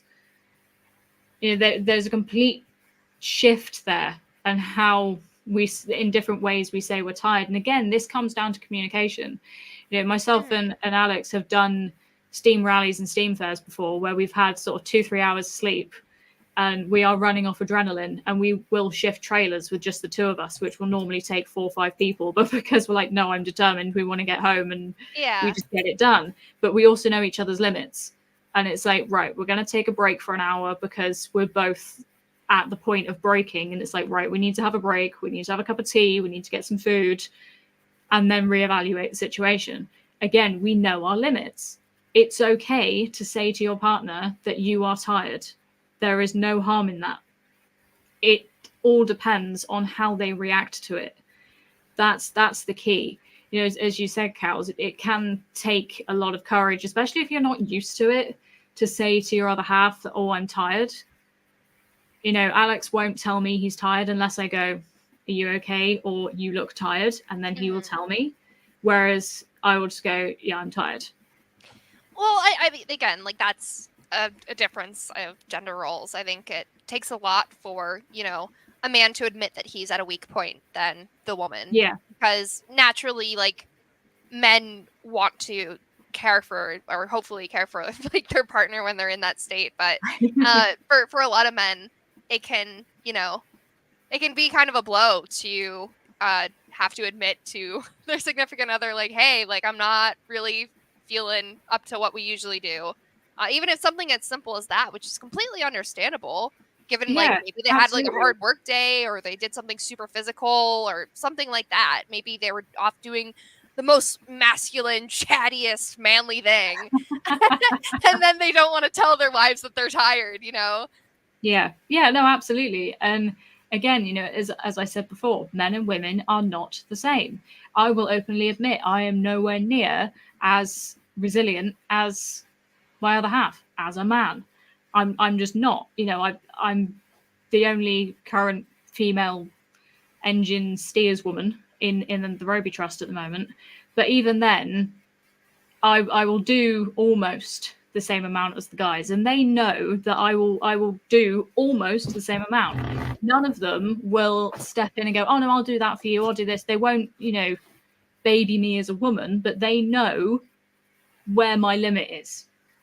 And that's the difference, is they know my limit to the point of I can either sort of step back and say, all right, guys, I need a hand now, and they're quite happy to help me, or they can see me starting to flag and be like, right, I need some backup. That's, quite happy to do that. I know full well that I am not as resilient as the men. Absolutely fine. It's okay to admit that for women, as you say, Cows, because for women, we can say that. We can say, I'm a bit tired in those situations. But as you pointed out, if a man is doing the most manly Chad thing out there, and he almost feels like he can't say I'm tired, do we think it's the same for women when it comes to children? So let's say you're looking after baby, and naturally you're going to be very tired physically, emotionally, everything. Is it just as hard for us to then say, I'm tired, because we're doing the most womanly thing possible? No. I think that women, just, by the nature of being women, they're a lot more open about how they feel, especially in the privacy of their home with, the, privacy of like communicating with a partner. I guess what my question would that be in that instance is that nagging, is telling your partner just, like came back from work, or even just like, you did the whole like 50-50 deal like you guys do, is saying like, I'm tired. Like, obviously, maybe you wouldn't use that tone, but is that nagging? Again, depends on the situation. It's very context dependent, because I feel like a lot of different men could interpret this in very different ways depending on, how they see themselves, how they see their partner. And it obviously depends on how you choose to approach it as the wife. If you're, using like an unfriendly or like rude tone as you're, complaining about being tired, or, that you had so much work to do, that can kind of come across as guilting, the significant other in order to, pick up where the woman was too tired to complete her duties. And I think that kind of, being indirect with that, sort of, explaining you're tired but wanting something out of it, rather than just, rather than being, like, hey, look, I did all of these things today, or I had a really bad day and I'm not really feeling it, without that sort of expectation of like, hey, can you do the stuff that I usually do? I mean, again, it depends on how you guys, interact with each other, how you guys split up the duties, but I can totally understand why men wouldn't want to hear that. There's that whole redhead wife meme on Twitter, and a lot of it was like, I'm tired, or like, I don't want to do this today. I feel like that's basically what men hear when we say that to them. Yeah, it does sound like, well, it does sound like nagging. If they come, I'm tired, I don't want to do it. To me, that just sounds like a teenager. Yeah. And again, it works both ways. If a guy is acting like a man child, that is the female version of, I'm tired and I don't want to do it. That is the female version of, they're just sitting there acting like a snobby teenager and like, I don't want to do it. Mm-hmm. They just end up having an attitude. And then the arguments start. And it's like, well, I've done this. Well, I've done that. Why are you tired? Why? Yeah. Yeah. I mean, there's excuses and then there's actual reasons for being tired. Mm-hmm. And I get it quite a lot of the classic, the older generation. I've heard from so many boomers. If I'm at work, the boomers will go, oh, you shouldn't be tired. You're still young. And it's like, okay, Karen, you shouldn't be alive, but here we are. And it's like, really? Have you ever actually said that? In my head. Oh, Can you try it out loud just once? Just once, see what happens. Yeah. Well, I mean, I think too, we were talking about your boss. I don't know if they're a guy or a girl, but there's the whole boomer, husband down wife team. There's the whole boomer like man working stereotype of, they go to work and they're like, I hate my wife.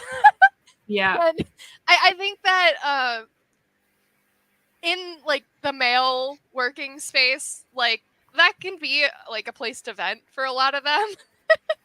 But it's just kind of depressing. I mean, if I knew that like my like significant other was like going to work immediately to like complain about me, that would kind of make me feel like shit. But yeah. I mean, personally, but because I work with at the moment, I work with the husband. As in my boss, he's the husband of the husband and wife team. But I used to work first with his wife and now for his wife. But because she's just had baby, he kind of stepped up and is now my boss. Well, they still both are. But he will never once, not to me anyway. He doesn't do it with anybody else. But I think that's just because we are a closer sort of knit group. And I do feel kind of bad for him because that we are sort of a group of women. So he does come in and he will kind of to be fair, the most of what he does is, here's the baby update photo of the day, and he'll tell us of how the night went and how his wife's doing and stuff, and keep us up to date. But then when it's just kind of us, I think because we're friends, he vents to me a bit, which is good because it's kind of like men still need to vent, right? They still need to get things off their chest. But never once has he ever really complained about his wife. He's passed a comment here or there, but we all do. But it's never a complaint. It's never nagging that she's not done anything or anything. Never. I think that's why we get along. Like myself, my fiance, and my bosses, their husband and wife team, because we've got that same sort of mentality of we know each other's limits, we've got the communication there, and we work as teams within ourselves. So when it's the four of us together, we make a cracking team because we know how each other work.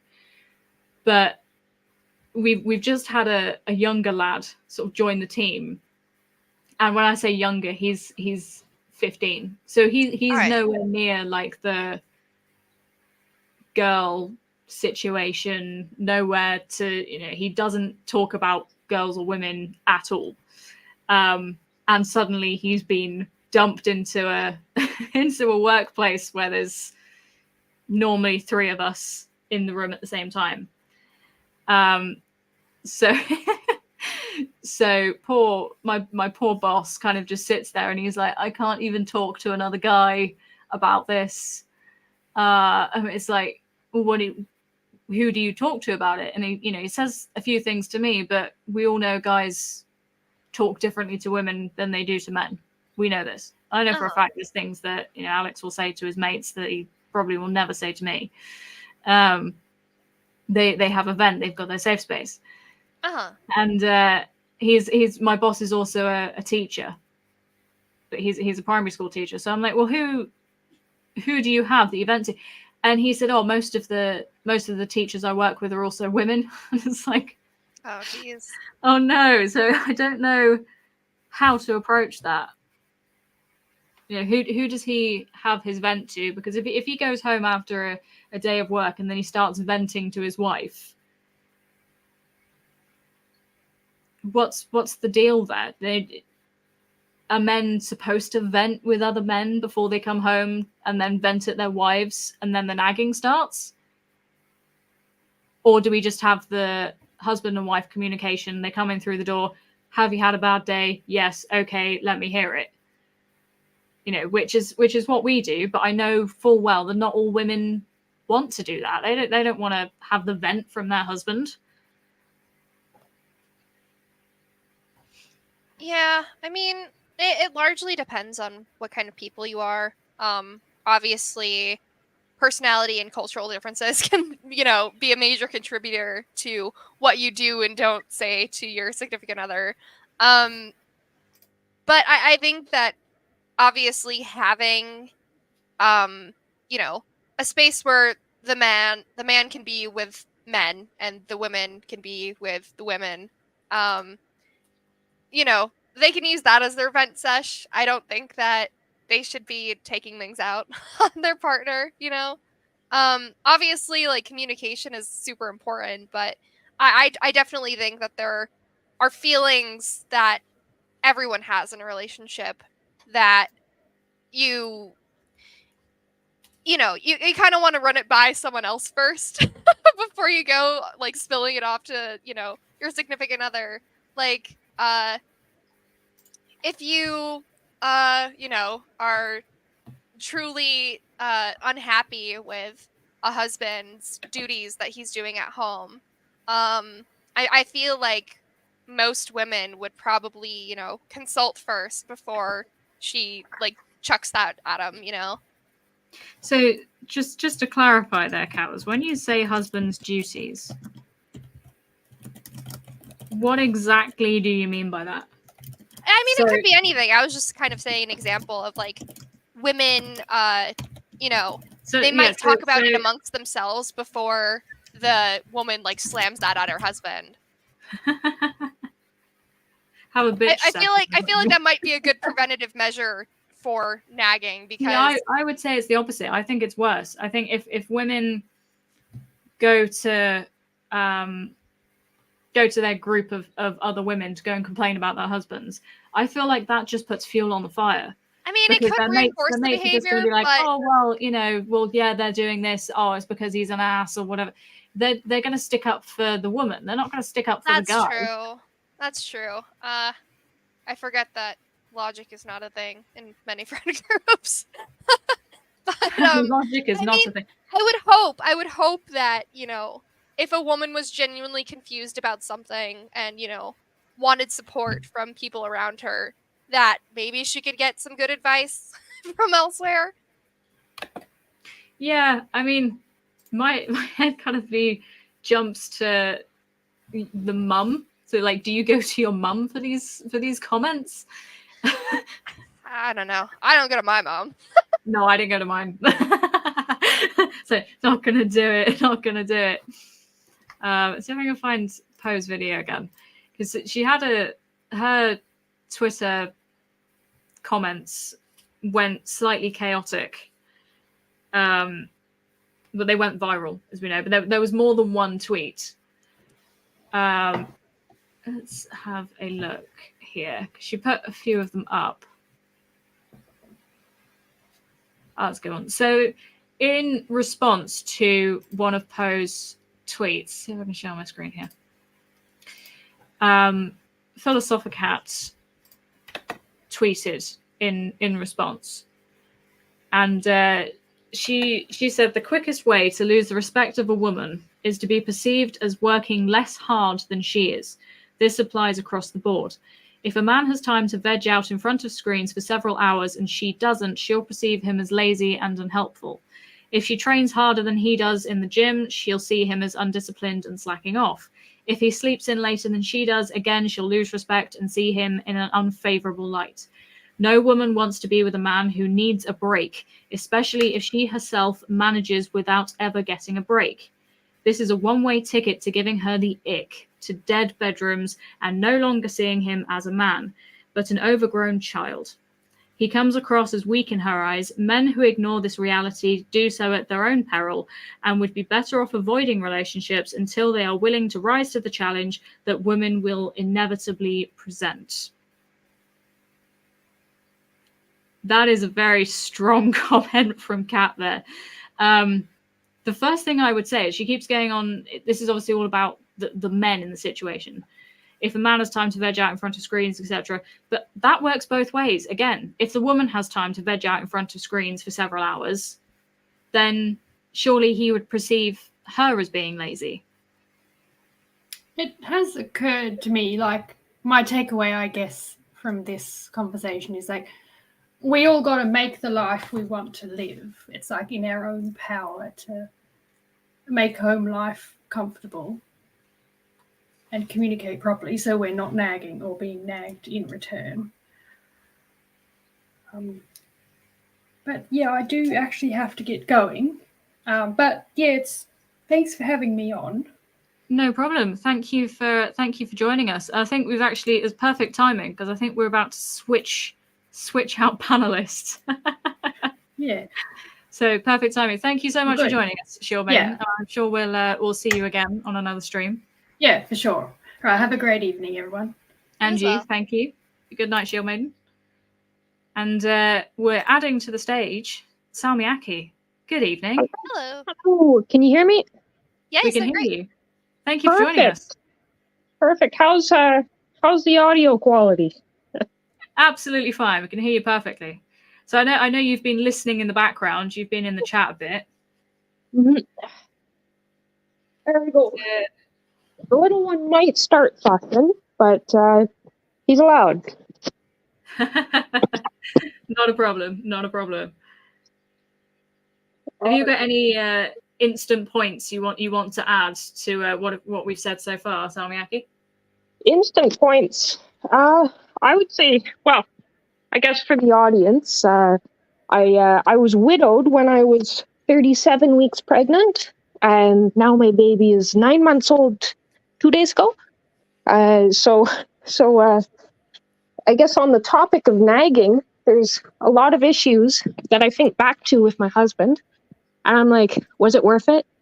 Was like one of the things I'm very grateful for was I would make him a sandwich when he would come home from work, and so I think that's something for the audience to remind themselves of is cherish your spouse. Yeah, absolutely. There is very much that cherish element there, and from your own personal experience, Salmiaki, I'm sure you feel that more strongly than others as well. If you don't mind me asking, is there anything you regret in terms of the nagging situation? Do you feel like you nagged your husband at all? I didn't nag much. One of the one of the things that I do feel is my husband would I took the trad wife role quite literally, I would say, and I wanted to stay at home desperately, and so I would always try and like prove that I was able to do it all on my own. And so I would get upset when I couldn't do it all on my own, and he would do the dishes for me. Right. It seems like such a silly thing now, but that's something of don't be too prideful and accept help when you need it. Absolutely. I think that's a very key thing to say is it's okay to accept help, especially as a woman. As we said earlier, it's more acceptable for women to go, actually, I'm tired. And especially if your husband wants to help, then allow that, allow your husband to help. I wouldn't see that as nagging at all, because, as you said, you have to cherish each other. And to do that, you have to look after each other. And that reminds me that there was a post I saw the other day. I don't know if I can find it, but it was a woman who I'll find it and put it on my Twitter later. But it was a woman who would put a video up, and she was in tears and very angry and upset, and basically telling women not to go into the trad life because it's a lot harder than these aesthetic videos are making out and all this. And that just makes me laugh, to be honest, because there's being a trad wife and then there's being a trad wife. It's not, as we've mentioned on previous Wamen Hour streams, it's not an aesthetic. I've been targeted myself, and people see my Twitter and go, oh, it's gardening, steam engines and birds and nice things, and gardening in dresses or whatever. And more recently, I've openly said, I don't always garden in dresses. Here's my one pair of jeans that I own. This is what I wear on a daily basis. I will openly admit, I don't do this 24/7. And this is just the way I live. This is my lifestyle. This isn't an aesthetic. I don't have 2 open coal fires just because they look nice. They are my main source of heating, So I remember we used to burn wood up in Northern Ontario, and just for some perspective, the temperatures in Northern Ontario can go as low as -50 Celsius. That's a bit colder than Cornwall, I have to admit. So we would have 3, sometimes 4 wood stoves burning at once. Yeah, it's a lot of work, isn't it? It's a lot of work. I am glad now that Joel's gone, my husband. Now that he's gone, part of me is glad I don't have to tend 3 or 4 wood stoves. Yes. Yeah. Yeah, it is work. As we mentioned earlier, Cows was saying that as being a housewife is a job. It's not the aesthetic of, oh, I get to sit at home and make baby clothes. It's like, no, actually it is work, because you've still got to do all the other jobs on top of that. It is a constant looking after the home. It's getting up at 6 a.m. to make sure the fires are lit. It's getting up in the middle of the night to feed the baby. It's constant. It's not just, oh, here's some pretty flowers, or here's a dress I made. That's the nice bits of it. And that's what social media does not show you. Mm-hmm. So this whole sort of trad wife aesthetic, is completely different. But going back to the nagging question. If you could pull up Philosophicat's tweet again. Yes. I have a few comments about that one specifically. Specifically that tweet. Yes. Here we go. This Just one here. Kind of, yes. This general point. Can we see that? Yeah, looks good. That's better. There we go. Even better.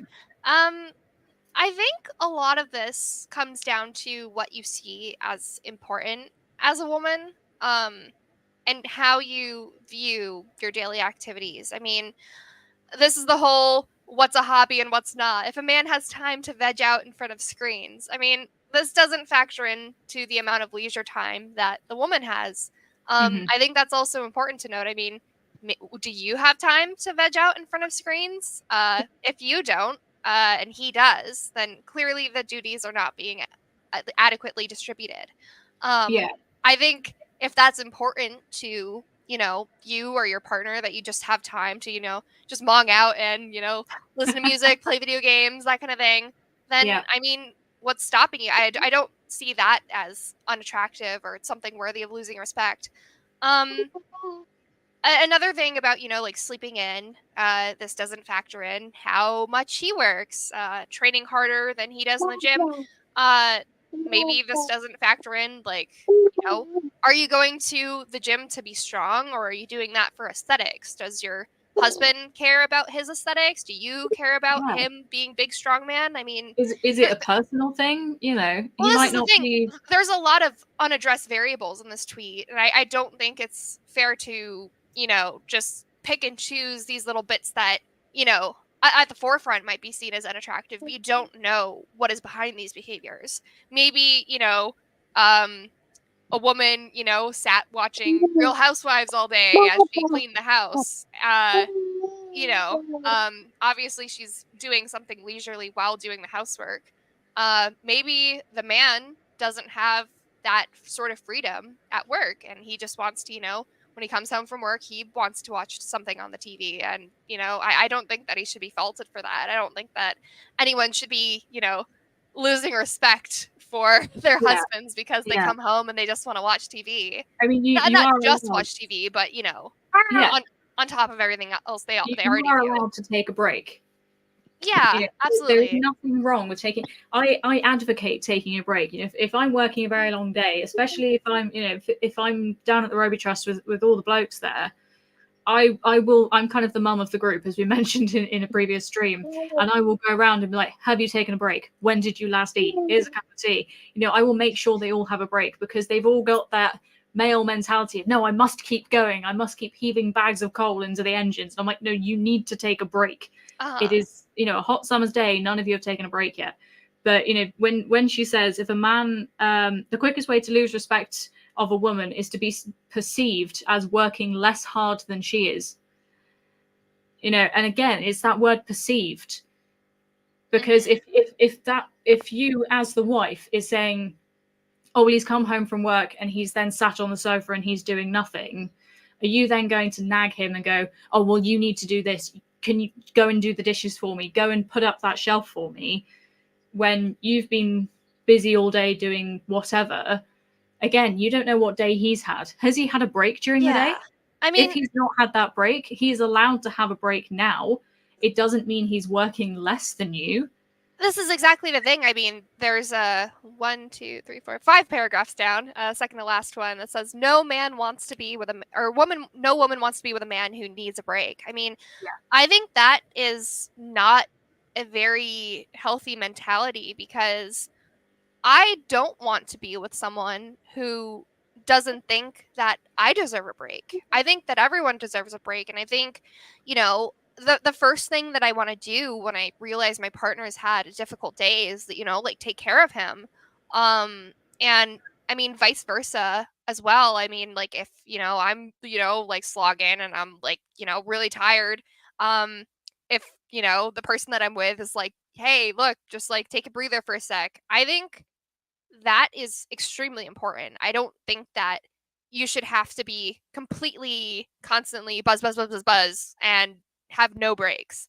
Um, if you are with someone that's not providing you that time to, unwind and relax, even if you don't have the luxury of doing it at the same time, I don't think that that's healthy for either of you.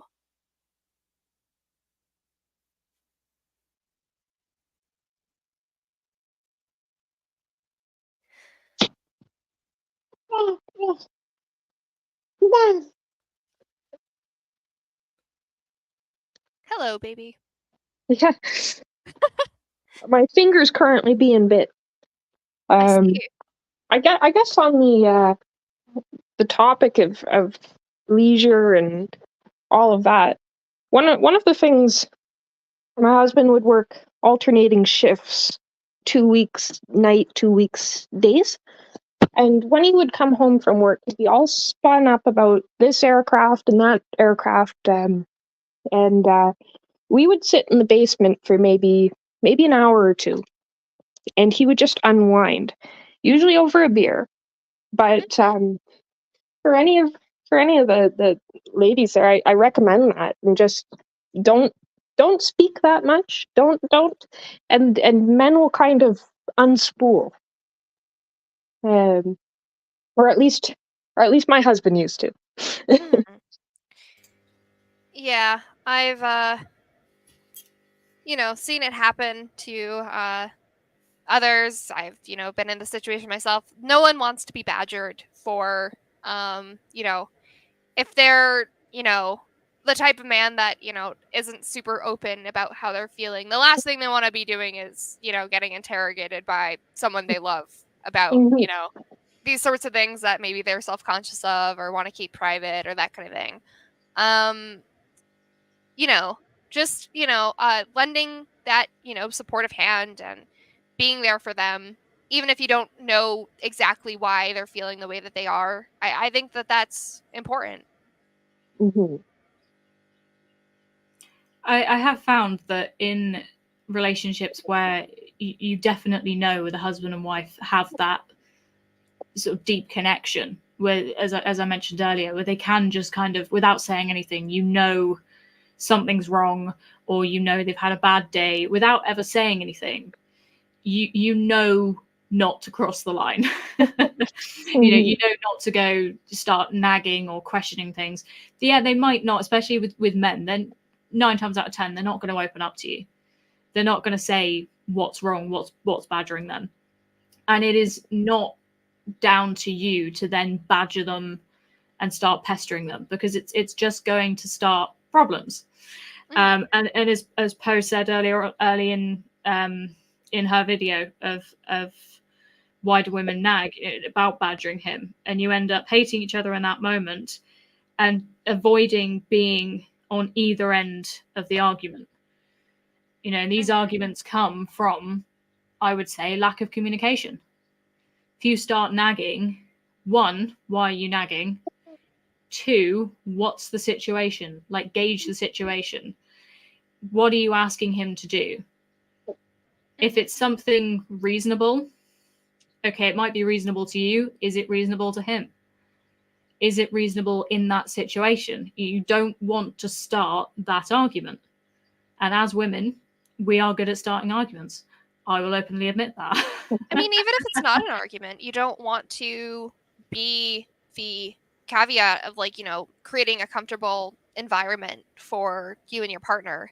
You don't want to be the perpetrator of that. And I think that's why it's so important to be able to read and gauge your partner. And I mean, they probably don't want to be, if they're, not feeling it, they probably don't want to be told, hey, this and this needs to be done, or You know, Mhm. are you okay? Tell me what's wrong, like that kind of thing. Like, not everyone's super open to that kind of thing. And, you know, just obviously it's important to communicate the way that you're feeling to your partner. But do it in a way that is not perceived as annoying, because if you're with someone for long enough to marry them, you probably know what's annoying and not annoying to them. Yeah, absolutely. Just to look at another one of the tweets from Poe's thread, which led to her video. Can you see that one? There we go. To men whose wives are nagging them about chores, I want to know, what are your hobbies? What are you doing while your wife is doing housework? Woodworking, bowling, writing a novel, playing music, seeing your friends, calling your mother, volunteering in your community. Now, this was met with quite a lot of comments. And one thing Poe did mention, which we touched on briefly at the beginning of the stream, was admiration. And me and Cal sort of butt heads about whether or not video games was a hobby. What do we think of that? If the woman's doing chores and the man is so, let's say the man's not been working all day and she's busy doing things, what would you expect him to be doing? If it's his day off, and let's say it's not a case of he needs a whole day to relax, it's just a regular day off. I'm trying to make up a scenario here to try and get some answers out of you guys. It's just a regular day off. If she's doing all the housework, chores, etc., would you expect to see your man doing something that makes you admire him more? No. If I'm doing housework and this is the time that, you know, my significant other is choosing to do leisurely activities, assuming that the duties are reasonably split. Maybe it's not 50-50, but it's somewhere along those lines. Mm-hmm. I mean, obviously, again, we touched on it in the beginning, like, you know, if you're working, the last thing you want to be seeing is someone that's not working. You know, there's jealousy, there's like, you know, you'll envy them, you'll be like, I want to do that.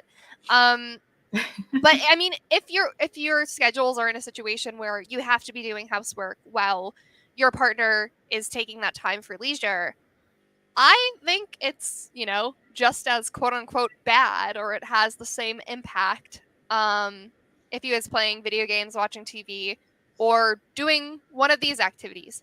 Obviously, whether or not the woman sees it as fulfilling can be a contributor to some of this like negative energy, which contributes to nagging.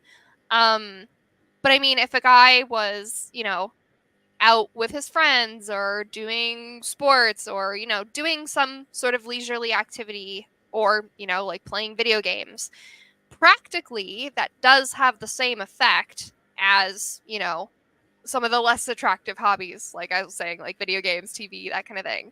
And I don't think that a man should be judged for what he chooses to do in his leisurely time. I don't think that I personally don't think that hobbies, whether it's your hobby or your partner's hobbies, should ever have to be a performative action. You shouldn't be trying to, you know, you shouldn't have to try to impress your significant other every step of the way.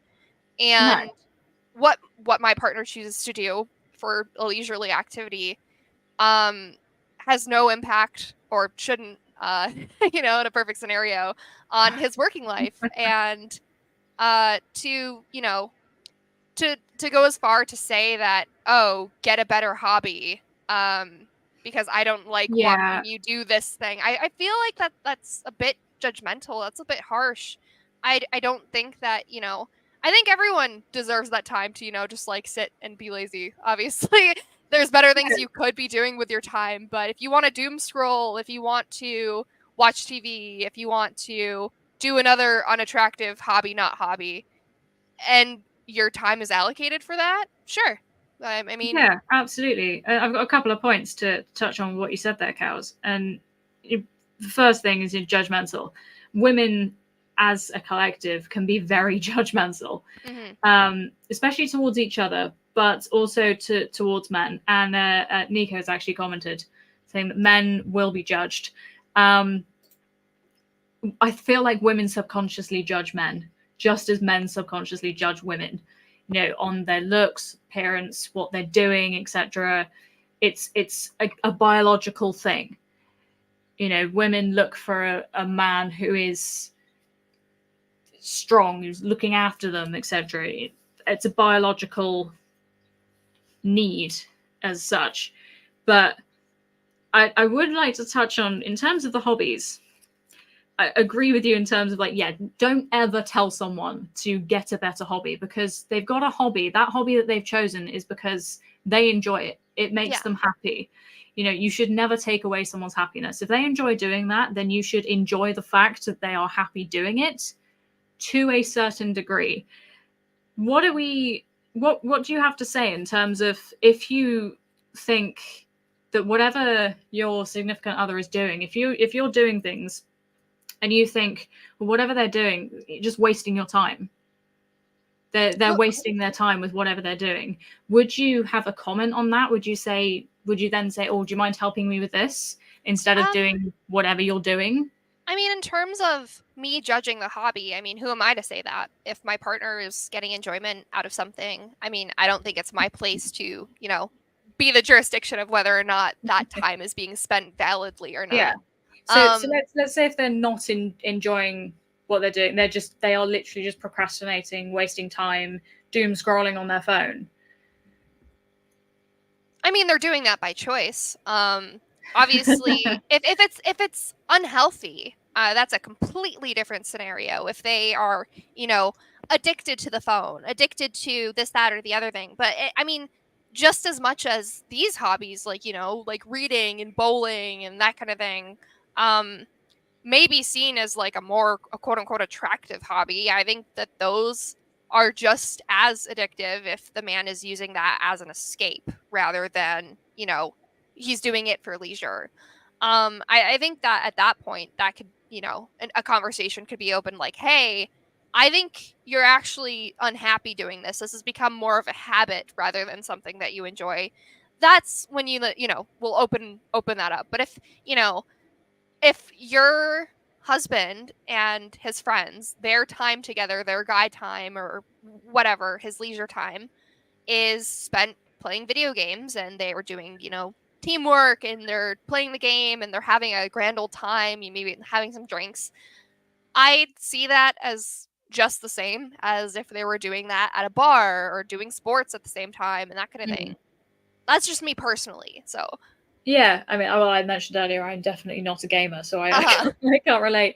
But it does take me back to something Poe said in her video, and saying that the woman is infuriated by what he isn't doing. So that touches on a few points, I think, especially when I said earlier with women having that sort of biological need of men being the main breadwinner, etc. And if he's either, I don't even want to say not pulling his weight, even if he's choosing not to work, let's say, as an example, if he's choosing not to go to work that day just because he'd rather sit at home and play video games, then personally I would have something to say. Would you say the same thing if he chose not to go to work to go bowling or to volunteer in his community instead of working? I mean, you've caught me by the ankles there. Because that's the thing. I mean, this is why I preemptively said, assuming the duties are reasonably split, I don't think that there's a place of judgment. So this is from personal opinion, because I don't. So using gaming as to myself, I see that as time wasting to a certain degree, but that's my personal experience. Again, I'm not a gamer. I do apologize for that comment, Cows. Hey, you're good. We're cool. It's fine. We're cool. I think, again, from experience, because I mean, I know for a fact Alex gets days off work to volunteer at the Roby Trust, so as a community project. So he does quite literally take days off work to go and volunteer in the community. But I know that's more of it's a deal with work. So it's not a case of he's just gone like, oh, I'm just not going to work today. I'm not going to make a wage because I'd rather be playing with steam engines. It's not that attitude. It's yeah. So the attitude is different towards it. It's not a case of, I'm not going to work today because I can't be bothered. So, if a man had decided that, oh, I'm just not going to go to work today because I'd rather sit doom scrolling on my phone when perhaps his wife is going to work that day, then I would personally feel something off with that. Sure.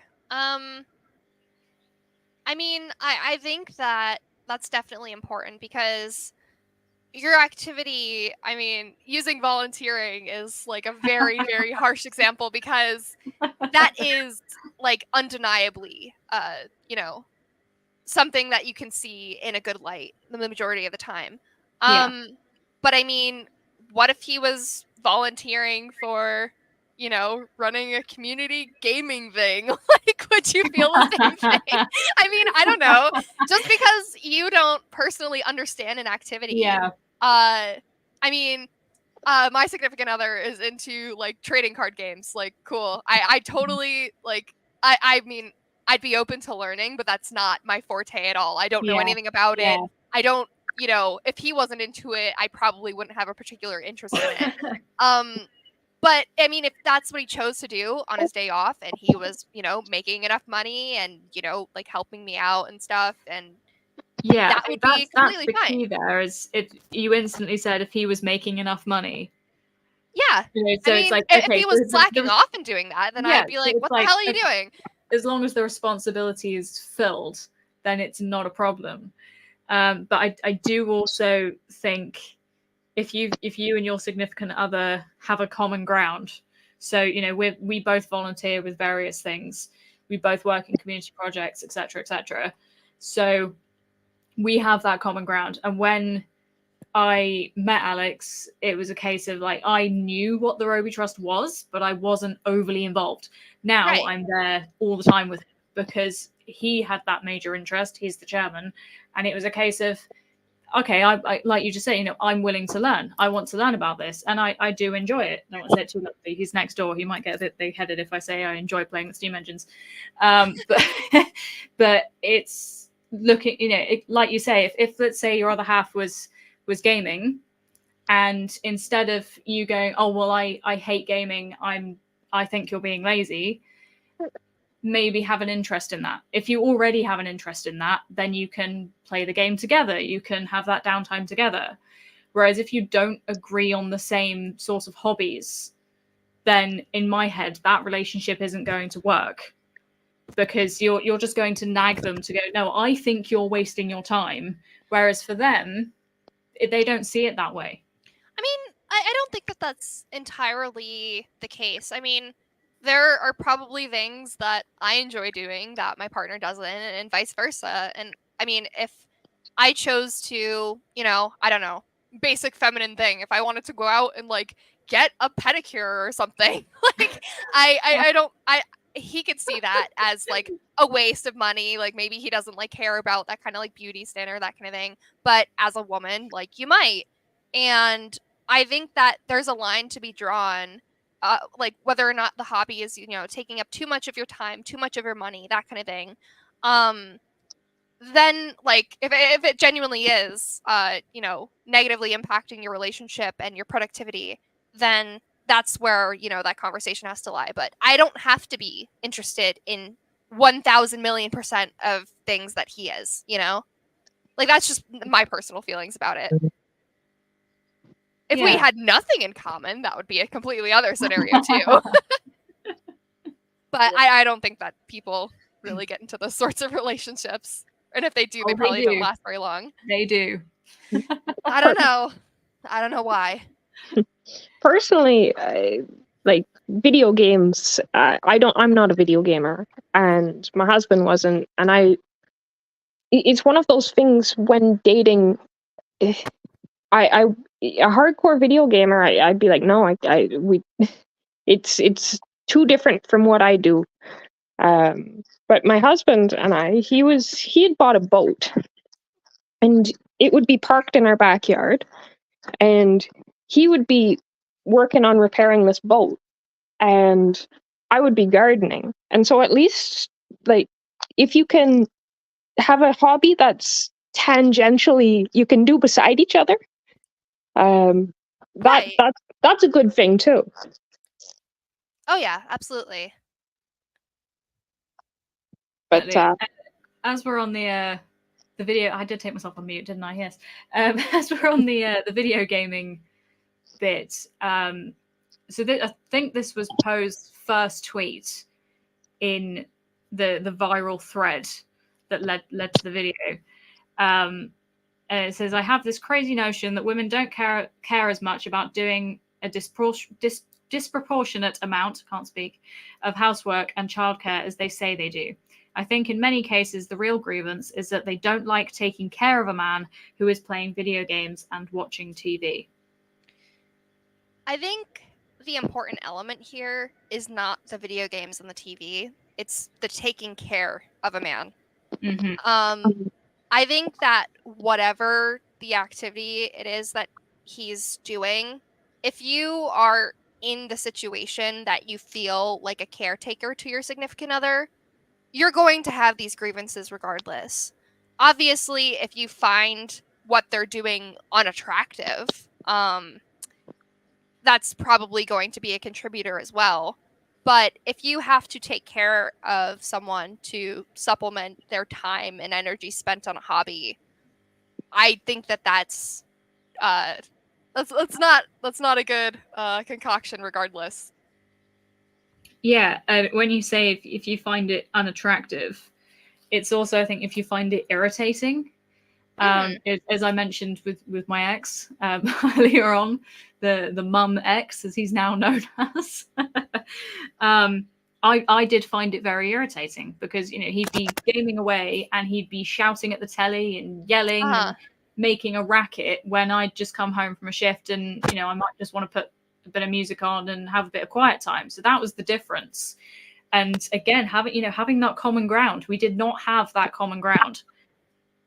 Whereas, you know, myself and Alex will both know, like, if I've got my music on too loud, then he will say, like, you turn it down a bit, and I'll be fine with that, because it'll be like, yeah, sorry, I was having a bit of a moment of turning my radio up too loud, and I will say the same to him. You know, if he's watching train videos, I do not find that relaxing, whereas he does. He'll be sat in bed, he'll be watching train videos, and I'll be scrolling through my phone, and I've got this train whistle in my ear at 11 o'clock at night. Well, I mean, that's the thing. I mean, if you're both willing to, accommodate one another, even if you don't personally enjoy the same thing, then I mean, sure, I don't see any harm in that whatsoever. If he wants to, scream at the TV while you're not home, and maybe you're outside gardening and that's your leisure, and he just wants to, yell and scream with his friends on video games, you can find that as irritating as you want. But, once you're inside, if you have an agreement, like, hey, this is when you don't do that anymore, then great, Yeah. And it's coming to that agreement as well. Being able to accommodate each other's preferences and each other's hobbies is a really important thing, because if you don't, it does lead to nagging. I felt myself, I knew I nagged my ex constantly, and it was because we never agreed on anything. We never came to that common ground. It was never a case of we didn't have that communication. He couldn't understand why I was angry, and he just didn't see why I was angry. He couldn't see why I was tired. There was no common ground there. So when Poe says, the real grievance is that they don't like taking care of a man, that is the grievance. Is you don't want to basically babysit a man-child. Mm-hmm. You are a team at the end of the day. If you're not a team, your woman is going to nag you. Oh yeah, I remember back to when I earlier in the military. I had a friend who had just had a baby, and I went over to her house, and her partner was like, the baby's crying, she's cooking dinner, and he is playing video games. Yeah. And I found that the most revolting, that I think that single-handedly put me off video gamers was that memory right there. Yeah. I think again, it goes back to the taking care of a man. If the baby's crying and she's busy, you go and pick up the baby. Mm-hmm. Well, I mean, again, the guy could have been doing anything. He could have been drinking, and that may have put you off alcoholics. He could have been practicing chess, and that would have put you off chess players. Like, who knows? Yeah. So let's try and get away from the video games for a moment, because I think we're leaning very much on, because obviously apologies, cows, but you definitely got two women here who are definitely not gamers. I don't have some sort of personal allegiance to the gamer army, FYI. Like, it's just I see it as like a harmless thing personally. So. Yeah. So let's say the man was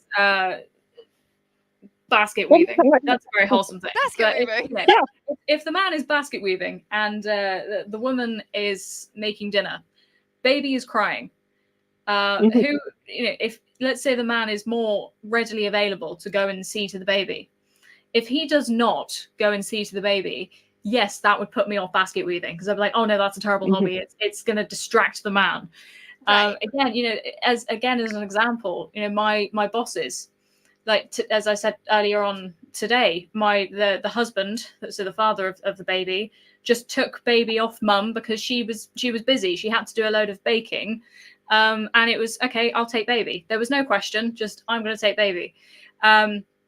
Baby was having a bit of a rough day anyway. She just decided she was going to scream for 20 minutes, which then led to me heading up to my boss, to dad, because the mum had asked, can you just pop up and see if he's okay, see if the dad's okay, because he was also very tired. He's working, he's helping, looking after baby, etc. So I was sort of that third party, which then brings in a whole new level to this of, does that count as the woman nagging? Does that count as the mum then nagging to me, saying, can you go and do this? Can you go and do this? Is she then nagging to me to go and see to the dad to make sure that he's okay? It's when we say, why do women nag? I wouldn't even say it was always nagging.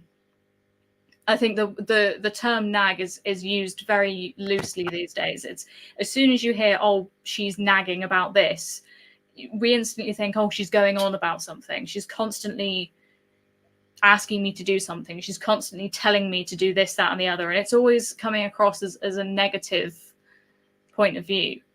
Mm-hmm. But I was watching Poe's video earlier, and I do think nagging can sometimes be used for good. Just to throw a real spanner in the works. And so, again, for personal experience, if something's not done, so if, let's say, Alex has asked somebody over email, or they're not getting back to him or not replying or whatever, then I'll say, do you want me to chase it up? And when I kind of put the two and two together, it's like, oh, I'm going to go and chase some emails, and it might not just be for him, if it's for me or for community event or something. So I'm going to go and chase some emails, and it's a case of you kind of you feel like you're nagging in a sense of, I sent an email 2 days ago to somebody who hasn't gotten back to me for about a month, and it's like, come on, and you feel like you're nagging them. It's like, yeah, come on, you need to get this done, else you're not getting this sort of attitude. So I feel like you can use nagging for good, especially when you're trying to get something done in terms of, a community project or volunteering, etc. Nagging the council, for example. Sometimes you have to push to get things done. And although men are always like, oh, women nag. Yes, but if we're good at it, then we can use it as an advantage.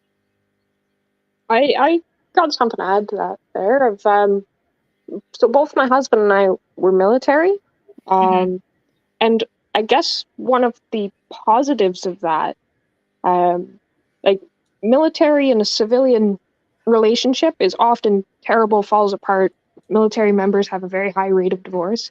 Yep. But when it's two military people, we would just give each other direct orders. Be like, can you do this? Can you do that? And just be really, really straightforward about it. and we didn't To the take point. offense because that's what the workplace is like. Yes. Yeah, I can relate to that. My ex was in the military, so he was very direct. And can you do this? Can you do that? I come from a military family, but I myself am not military, and I do think in a lot of occasions I did take that as he's being rude. He's telling me to do things, but that's again is where the lack of communication came in. So I felt in a way he was almost nagging me, because it was do this, do that, even though I'd done a long shift and he was at home for 4 days. So there was, I completely agree with you there, Salmiaki. As all things, it does come down to communication. But yes, nagging is always going to be a part of any relationship. I think it's going to be there regardless. It's just how you handle the situation. If your partner is nagging, then figure out why. What is the reason as to why they're nagging? Is it something that you've done? Is it something they've done? If they just had a bad day, just get down to the bottom of it. Don't bother starting an argument, because that's when it falls apart. And as Poe said, you want to be able to prevent the arguments from happening. And if you can prevent the nagging, even better. Try and prevent that situation from happening. Have a routine, as we said earlier. Yeah, I mean, I guess not to get too carried away, because I know we're kind of like trying to wrap here. You did make a point saying that nagging can sometimes be good. I think that it's important to look at nagging itself. And I mean, I'm totally being a dick here, but I mean, the definition of nagging is of a person constantly harassing someone to do something, or persistently painful or worrying, as in like a nagging pain. And nagging is an unpleasant aspect of life, aspect of relationships, that kind of thing. I think there are far better ways to communicate than nagging. And I don't think that, don't default to nagging. That's the thing. I feel like you should only nag if you really have to.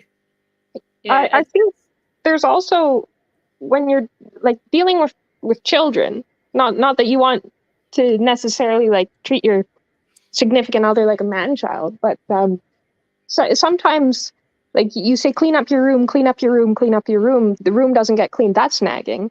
But sometimes it's more effective to be like, let's clean the room together, and you help your child clean the room.